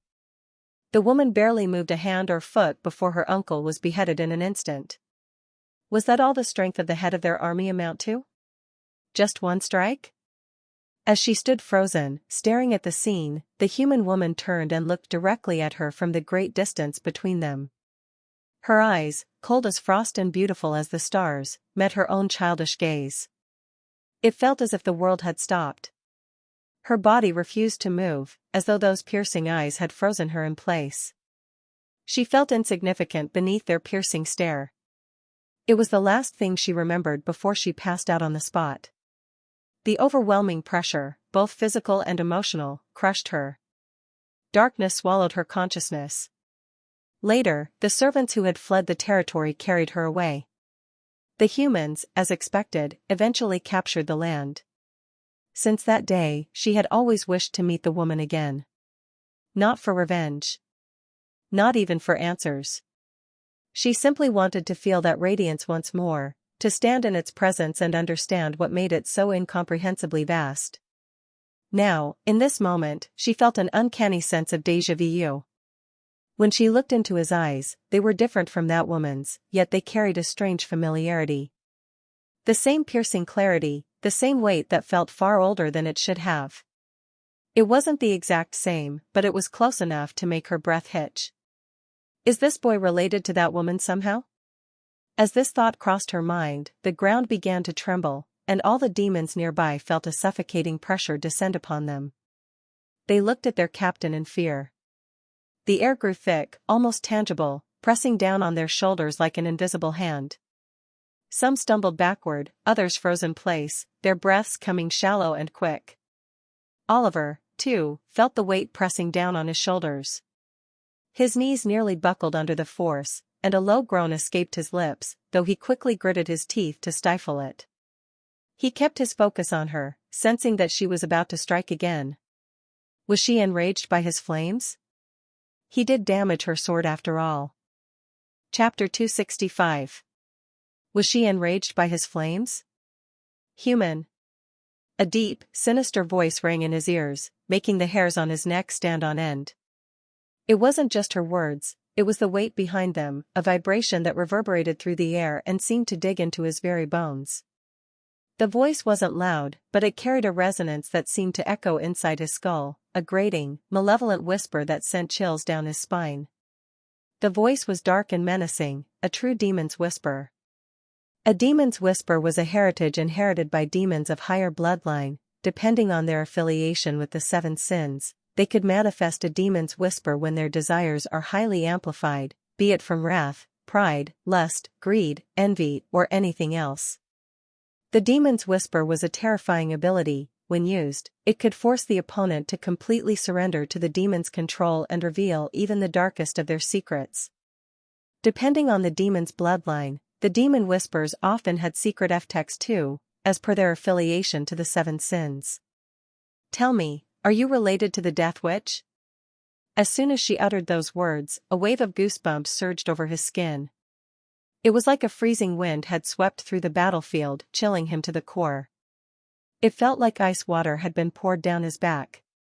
His heart skipped a beat, and his body instinctively tensed as if bracing for an attack. His breathing faltered for the briefest of moments, his chest tightening as her words pierced through him. He stared at her with wide, trembling pupils. The sensation was overwhelmingly eerie. Somehow, she had linked him to Ophelia. He couldn't understand how, especially since he had never mentioned her, nor did his current appearance resemble hers. But none of that mattered now. He knew he had to respond carefully and remain calm. One wrong word, and it could all be over. The manic gleam in her eyes wasn't just threatening, it was unstable. It reminded him of a fragile glass on the edge of a table, a single push away from shattering completely. She teetered on the edge of danger, and he couldn't afford to push her over. The crazed obsession in her gaze told him all he needed to know. She had some deep fixation on his mother defeating her uncle in the past. A bead of sweat trailed down the side of his face, but he made no move to wipe it away. His throat felt dry, but he forced his lips to move. Thanks to the blood of the Mystic Purge clan, he managed to appear composed and unflustered on the surface, even as his insides churned with anxiety. Had it not been for the abyss energy protecting him internally from anything harmful, the moment she released the whisper, his mind would have been corrupted. No, he said. But could there be something more corrupted than the abyss itself? He didn't stop there. To make his denial more convincing, he countered with a question. How do you know about the Death Witch? His tone was measured and steady, carrying a faint air of disinterest. But inwardly, his muscles tightened, his instincts screaming at him to prepare for whatever came next. His voice was calm, steady, almost indifferent, though his entire body felt like it was teetering on the edge of collapse. Every second of silence stretched unbearably long as he watched her for a reaction. He silently prayed she would believe him and be distracted by the question. It was a simple yet effective conversational tactic he had learned in his past life. To evade a topic you wanted to avoid, you distract the other party with a question. And to sidestep their question, you simply ask another in return. More often than not, it worked. He had tested it on several occasions and found success. As he had hoped, the pressure surrounding him suddenly eased, and the madness in her expression gave way to a colder, calmer demeanor. Her head tilted slightly, and her glowing eyes narrowed, a glimmer of suspicion lingering in their depths. The heavy weight pressing on his chest lifted, and he inhaled deeply, trying to disguise the relief in his expression. She wasn't convinced, but she wasn't about to attack, not yet. Nothing for you to know about, she replied icily. Her annoyance simmered as she gazed at the ring of black flames surrounding Oliver. It was proving too troublesome to deal with. The flames licked at the edges of the battlefield, casting flickering shadows across her face. Despite her annoyance, there was a glint of intrigue in her eyes. She glanced down at her sharp claws and the new sword, weighing her options. Her fingers flexed, and the dark energy coating her weapon shimmered faintly as if responding to her thoughts. She could probably brute force her way through, but it would consume an unnecessary amount of her aspera.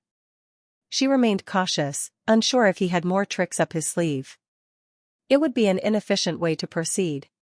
She felt impatient, wondering just how long the human could hold out before he ran out of energy. Was this his final layer of defense? A futile struggle? Just how long, she began to question, but stopped abruptly, her eyes narrowing as the intensity of the flames suddenly surged. The fire roared to life, its black tendrils coiling tighter around Oliver like a cocoon before flaring outward in violent bursts. At the center of the flames, Oliver bent backward, his eyes fixed on the sky above, shining with a mysterious glint. His movements were slow and deliberate, his head tilting back as though he could see something far beyond the present moment. His lips curled slightly, and he shouted, "The stars are especially bright tonight, don't you think?" Sarah paused, her gaze instinctively shifting to the sky. Her brow furrowed as her eyes scanned the dense clouds overhead. There were no stars, only a murky void. Stars? She looked back at him. It was as if he could pierce through the layers of clouds and see beyond. The smirk on his face sent a flicker of irritation through her. Was he mocking her? Or was he truly seeing something she couldn't? Her eyes narrowed as the pitch-black flames grew denser and more dangerous with each passing second. Was he finally ready to reveal his trump card? Anticipation coiled tightly in her chest, a strange mix of excitement and unease. Sarah's eyes gleamed with anticipation. She did not fear the flames erupting around her. Her body trembled with excitement as dark aspera flooded from her form, repelling any flames that dared to approach. She stared intently at the boy. "Show me, human. Show me, what are you hiding?" Chapter 266. The intensity of the flames continued to rise as Oliver tapped into his terrifyingly vast reserves of aspera. The ground crackled and the air whistled. The surrounding demons recoiled as the sea of pitch-black flames inched closer to them. It was as though the fire was alive, trying to devour everything in its path. These flames were extremely dangerous to demonkind, a fact they all knew too well. Even from a distance, they could feel their skin prickling, a deep-rooted instinct screaming at them to flee. They had just seen their captain bring out a special container to capture a sample of the flame. If even she handled the flames with care, who were they to dare resist? The moment they came into contact, they would be reduced to ashes. Suddenly, the previously orderly formation of the demonic soldiers dissolved into chaos. Their rigid discipline fractured like brittle glass, panic surging through their ranks as the flames crept ever closer. They scrambled to retreat before the flames reached them. What had once been a battlefield of strategic positioning had now devolved into a frantic stampede, demons pushing and shoving to get away from the cursed fire. They had no other choice. Their captain was fully engaged with the human, and it was clear she saw him as her prey. As soldiers, their role was to obey. They fell back, knowing they could not act without her orders. Her focus remained entirely on the human. Had she issued the command, they would have captured him without hesitation. It would have been swift, but none of them were bold, or foolish, enough to challenge her authority. Their fear of the flames was eclipsed only by their fear of her. Among the crowd stood Vasov, watching the battle unfold with a calm expression. Unlike the others, he did not retreat. He stood motionless, hands clasped behind his back, his sharp features betraying no emotion. His arms were crossed, his sharp features impassive, but his eyes betrayed a flicker of unease. For some reason, an uneasy feeling stirred within him. He looked at the growing flames, which were becoming deadlier by the moment. They flickered and twisted unnaturally, as though they possessed a will of their own. They moved so fast that many soldiers were caught up in them and were directly reduced to a crisp. This caused other demons to panic and scatter even more quickly in random directions, instantly breaking the orderly formation. Their screams were brief, cut off the moment the flames touched them. In mere seconds, all that remained were smoldering piles of ash. The once tightly knit and orderly formation was now replaced by a chaotic mess. However, this did not affect Sarah in the slightest. If anything, she was growing irritated by the noise. Her body radiated with dark aspera, and all the black flames that approached her were instantly repelled by her aura. She was entirely focused on Oliver, completely unfazed by the mess around her. She didn't bother with the soldiers at this moment. In her world, there was only him. The battlefield, the flames, the soldiers, none of it mattered. He was the puzzle she needed to solve, the prey she needed to claim. Oliver slowly moved his head down, which had been staring at the sky, and looked at Sarah. Their eyes met, and a mysterious glint flashed through his eyes, sending her into a momentary daze. Her breath hitched. For the briefest moment, it felt as if time had warped around them, isolating them from everything else. Oliver used his special eyes at the lowest level. His aspera needed to be reserved for the upcoming battle. He could not afford to be casual about it, and this was also one of the reasons he had been restraining himself. Of course, he had a comparatively large amount of aspera compared to others, but one must understand that he had been using holy flames of nightmare for a while now, and they were constantly draining him of his aspera. The flames, his greatest weapon, were also his greatest burden. Every second they burned, they fed on his energy, a relentless hunger that could not be ignored. As for abyss energy? No, he absolutely could not use it in front of anyone, not unless his life was in grave danger. If he did, the consequences would be disastrous. It was his last trump card. Sarah quickly narrowed her eyes, and just as she was ready to counter him, she froze. Her body twisted in less than a blink of an eye, and her gaze traveled far and wide before locking onto an unfamiliar individual. A presence had emerged, one that hadn't been there before. It was a girl, a little human girl. She had emerged from the cracks behind her. The girl had an expression of hatred and determination on her face as she looked at them. But Sarah did not care about her, the child was insignificant. Her gaze was focused on something that the girl was clutching in her hand. It was a piece of paper, a simple and ordinary paper strip. But Sarah, who could see the unseen, clearly noticed a purple glow coming out of the paper. Her pupils contracted. She instantly recognized it as a talisman, a special paper with magical properties used frequently by those human exorcists. But her mind was occupied with something else at this moment. She had not sensed her. How come she didn't sense that little girl until this point when she deliberately revealed herself?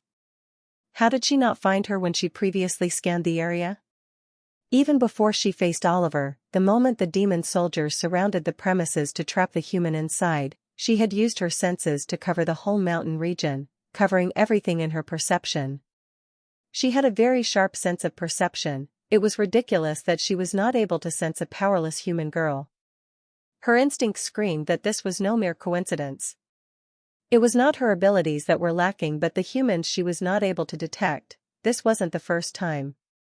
It was the same last time at the ritual temple as well when she was not able to find Oliver despite him being hidden in the same space.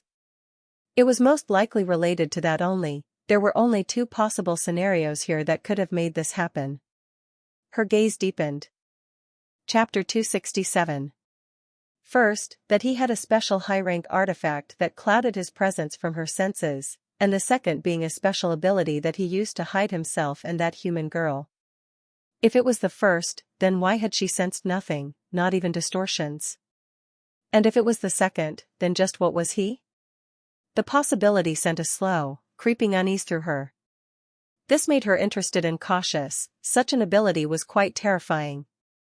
If he could hide in her plain sight without her noticing him, then he could unleash a lethal attack on her at any time. It was a rare feeling for her, uncertainty. Sarah was able to trace back and conclude this all just from seeing the little girl. She looked at the girl with a hint of hatred towards her and the demons and clutched the talisman in her hand hard. The tiny strip of paper pulsed with energy, its faint glow flickering like a dying ember, yet carrying the weight of something far more sinister. From this distance, she could see the talisman vividly and the dense patterns etched on its smooth surface. She knew what was coming. She could only watch as the girl raised her hand slightly and threw the talisman onto the rocky ground. Swish! In the very instant, a large runic array engulfed the whole area. Boom! Boom! Boom! A black, smoggy explosion erupted instantly, spreading in all directions. The battlefield trembled as the explosion swallowed everything in its path. The demons who came into contact were completely engulfed in the smoggy black walls. The air grew thick with an unnatural weight, the inky smog expanding like a living creature.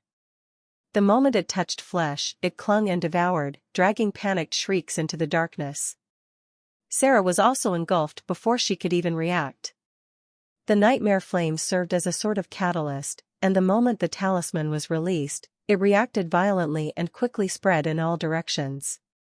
The two forces, flame and smog, twisted together in a violent embrace, feeding off each other in a chaotic dance of destruction. Shrieks and wails of demons were heard in the dark smog as the ordered formations of the demon soldiers were no longer in place, everyone scattered, and panic was now widespread in the battalion. Earlier, there were still some groups that were organized, but now there were none left. Everything was fully chaotic at this moment. The battlefield, once tense but structured, had devolved into absolute bedlam. The fear of the unknown overpowered their discipline, turning trained warriors into desperate creatures fleeing for survival. Sarah, who was inside the smog, suddenly yelled her orders, "Vasoth! Stop them!" Vasoth, who was also in the crowd, froze. He understood what she meant in a second. His stomach twisted, realization sinking in like a blade. Coming to his senses, he barked at the running and scattered groups of demons with fierce eyes. "Get in the formation! The humans are escaping! Follow after them!" His voice, amplified by dark Aspera, was especially loud and clear. However, it did not have any effect in the end. The chaos had already taken root. The chaos was too much, and even the veterans were having a hard time organizing themselves and others. Not to mention, in this thick smog, it was very hard to find which direction the humans went. They did not even know what had happened. One moment their captain was facing the human in flames, and the next moment, there was darkness on the battlefield. Doubt, confusion, and fear swirled in their minds, paralyzing their instincts. The unknown was far more terrifying than battle itself. In the smog, Sarah's aura burst forth with great momentum as the smog around her was removed. A violent gust of energy rippled outward, forcing back the darkness in a sudden explosion of force. Her clothes had signs of wear and tear, but her expression and features were unbothered in the slightest. She was as pristine as before with no expression. Her cold gaze pierced through the lingering shadows, unshaken, unmoved. She looked in a particular direction and muttered to herself, "You are not going anywhere." Her eyes had a flash of a cruel glint as she stretched her arm in front of her chest. Scratch. She used her thumb's nail to cut her index finger slightly. A drop of dark blood formed at the tip and was attracted down to the earth. Dip. The blood drop bounced and splashed on the ground before her. She whispered, her voice filled with a dark note and a depth that was not there before. "By the coiling roots of the earth and the hissing winds of dusk, I summon thee, serpent of hidden paths. Emerge from the veil and serve thy master's will." The panicking demons who were closer and heard this summoning call froze. Boom. Rumble. Rumble. A deafening boom followed by a rolling rumble echoed across the sky. Sounds of roaring thunder suddenly filled the sky above as dark clouds gathered in the vicinity above their heads. The ground trembled faintly, and the air grew thick, carrying a scent of earth and musk. A foreboding presence slithered in the shadows, unseen but felt. From the shadows, a faint shimmer of purple and black reflected the flickering torchlight. A low, ominous hiss slithered into the silence, growing louder with each passing second. The sound of scales brushing against stone echoed, deliberate and unsettling, as if the creature wanted its presence known. The tension in the air became suffocating. From the coiling shadows emerged the serpent, its body sinuous and glistening like polished obsidian. It moved with an eerie grace, its every motion fluid and effortless, yet carrying the weight of undeniable lethality. Its eyes burned like molten emerald, piercing and unblinking, as it fixed its gaze on its summoner. A forked tongue flickered out, tasting the charged air. Sarah's voice broke the tension. "You have answered, as you always do, faithful servant." The serpent bowed its head ever so slightly, an acknowledgement of the bond between master and familiar that sent chills down the spine of onlooking demons nearby. Chapter 268. With an impressive height of 13 feet, its scales glinted darkly. They carried the sheen of something unbreakable, as though no mortal blade could leave even a scratch. The very air around it felt heavier, suffocating, as if its presence alone distorted the natural order. Just standing near this behemoth of a creature was enough to make the demonic soldiers who acted arrogantly tremble like mere chickens before a bloody butcher. Their bravado, once unwavering, had crumbled into silent terror. The mere sight of the serpent sent a primal warning through their instincts. This was a predator beyond their comprehension. Sarah didn't say anything, the serpent didn't say anything, the silence between them was louder than the chaos raging around them. Their eyes were enough to communicate anything or everything. Their bond was linked deeply, and it understood on its own what its master wanted. The serpent gazed in a particular direction and hissed before lowering its head before Sarah, who promptly climbed on top of it. The serpent moved with unprecedented speed, and in just a moment, its entire body disappeared into the shadows of the clouds, completely vanishing from sight as if it had never been there. The battlefield was left in stunned silence. The absence of the creature was almost as terrifying as its presence had been. The demons heaved a sigh of relief as if a mountain of tension was removed from their shoulders. Vasoth looked at the scene before him with a solemn gaze. His expression was neutral, but his thoughts swirled in a storm of confusion and realization. He clenched his jaw. The weight of what had just transpired settled heavily upon him. He realized what had happened just now. He knew things that others could not know. The true depth of the situation was finally becoming clear to him, and the clarity made his skin crawl. When he saw the girl who suddenly emerged from the rocky cracks, he felt a sense of déjà vu. A flicker of memory stirred in his mind, half forgotten but suddenly glaringly relevant. He realized that it was the same slave girl at the city square when he was executing the livestock. At that time, he didn't think much of the girl despite her being a bit rebellious and hateful.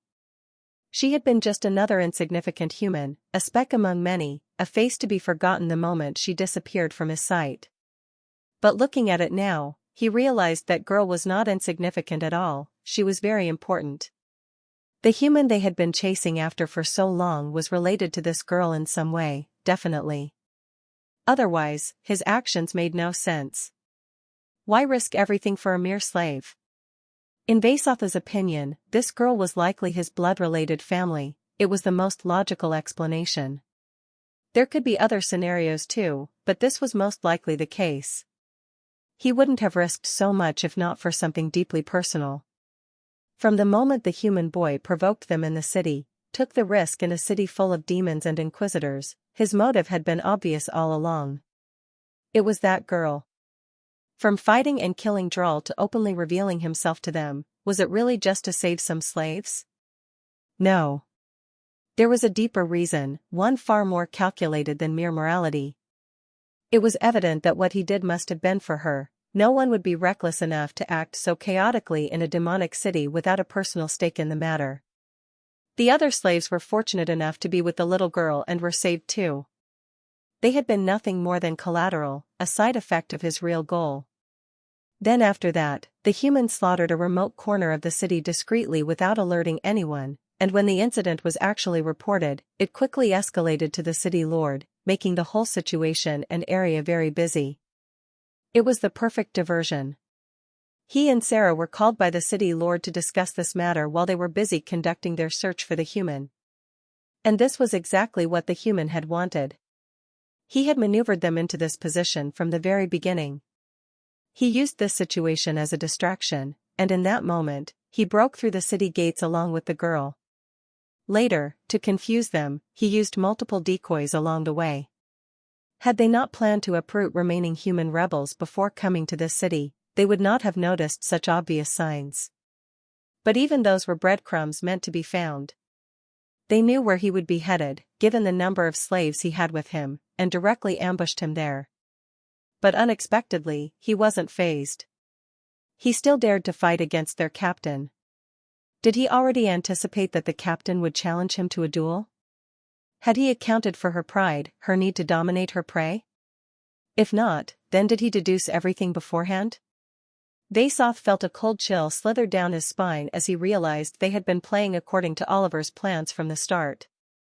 Every move, every reaction, every shift in the battlefield had followed a script written by the human boy himself. From the moment they had surrounded him in a corner, to his fight with the captain, to those nightmarish flames, and then that human girl that used that talisman, to the final explosion. All of it had been orchestrated. Vasoth realized that earlier when he was talking to him, Oliver deliberately provoked him using Droll's death, which clouded his focus. He hadn't just been provoking him, he had been controlling him. Not to mention, he was also intentionally playing the weak human persona in front of him. Despite what their captain did, in the end, he was still able to resist. Vasoth's pupils dilated even more as he pieced it all together. The captain had been extremely cautious when dealing with the human boy, so much so that it had almost seemed excessive. At the time, he had thought she was overestimating him. But now? Now, he realized she had been the only one seeing clearly. Chapter 269. He had been complacent. Blinded by arrogance. Too confident. Too assured of his own position.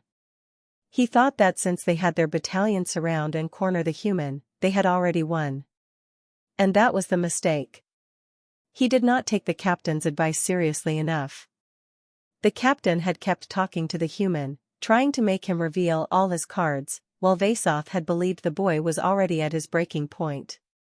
He had assumed it was just a game of cat and mouse, that she was toying with him for amusement, savoring the slow kill. But alas, reality was much different. The human had more cards to play. Far more than any of them had anticipated. It was exactly as the captain had said from the beginning, the human was not someone to be taken lightly. He should have realized this fact the moment he heard about the massacre in the city. He should have questioned it further. Should have paid attention. Should have stopped underestimating him. He thought about how that human, who was just a kid, as confirmed by the boy himself, had been able to outmaneuver, outthink, and manipulate them all into following his script. Vasoth shivered. The thought was unbearable. How? How could a mere human child be this cunning? How had they been reduced to pawns in his game? The realization sent a deep, visceral chill down his spine. Vasoth could not help but shiver internally. This was not normal.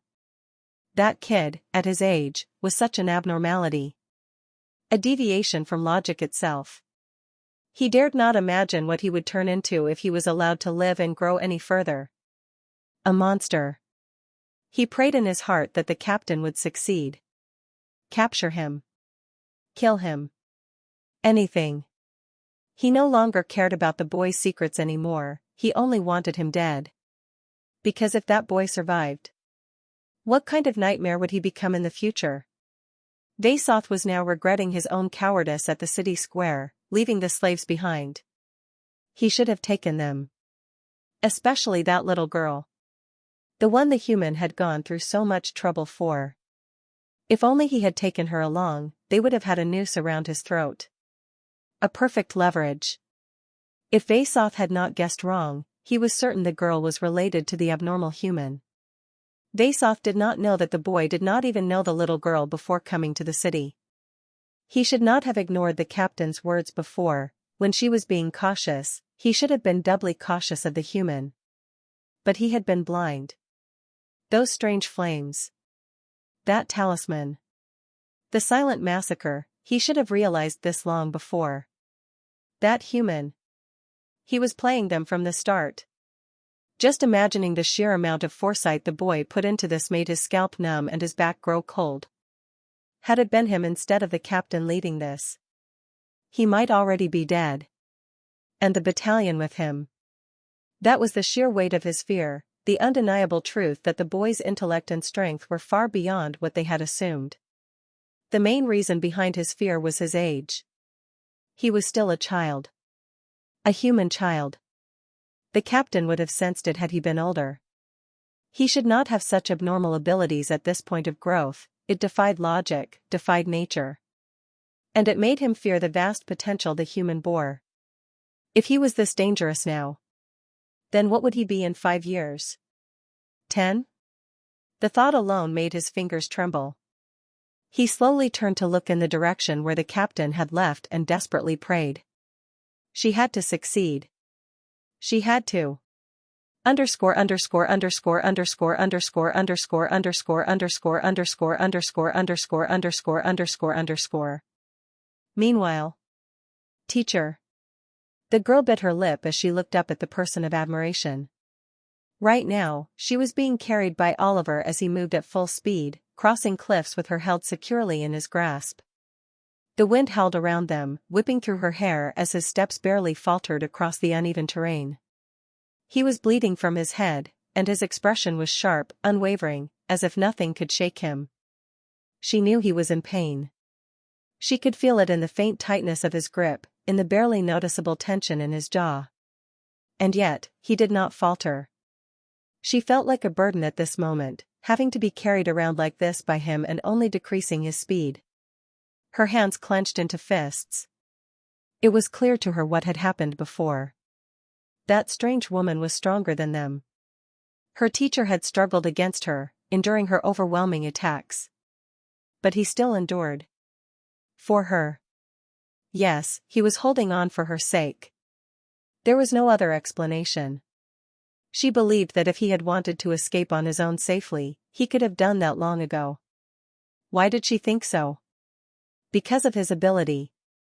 It was because of his ability that she was able to remain hidden for so long without being discovered by that strange demonic woman and hundreds of soldiers. It had clearly protected her from their sights until she revealed herself on her own accord when he signaled her to do it. The talisman was amazing. She hadn't known what it was for but just did as she was instructed when he took out the talisman at the beginning. She had trusted him. And he had protected her. She felt nothing but admiration and respect for Oliver at this moment. Not only had he risked his life for her sake, for someone who had just recently become his student. For the first time in her life, someone had fought for her. Internally, she was holding herself back from crying right now. It was the first time in her entire life that she felt cared for. The first time she felt that she had worth. She was no longer just livestock. Chapter 270. She wasn't just something to be used, to be thrown away when convenient. She knew that if she broke down now, if she sobbed and made him notice her pain, it would only make things harder for him. Her thin hands trembled as she clutched his clothes tighter, biting her lip hard to suppress the lump rising in her throat. I cannot distract him. That was the least she could do in this situation. Underscore underscore underscore underscore underscore underscore underscore underscore underscore underscore underscore underscore underscore. But what she hadn't realized.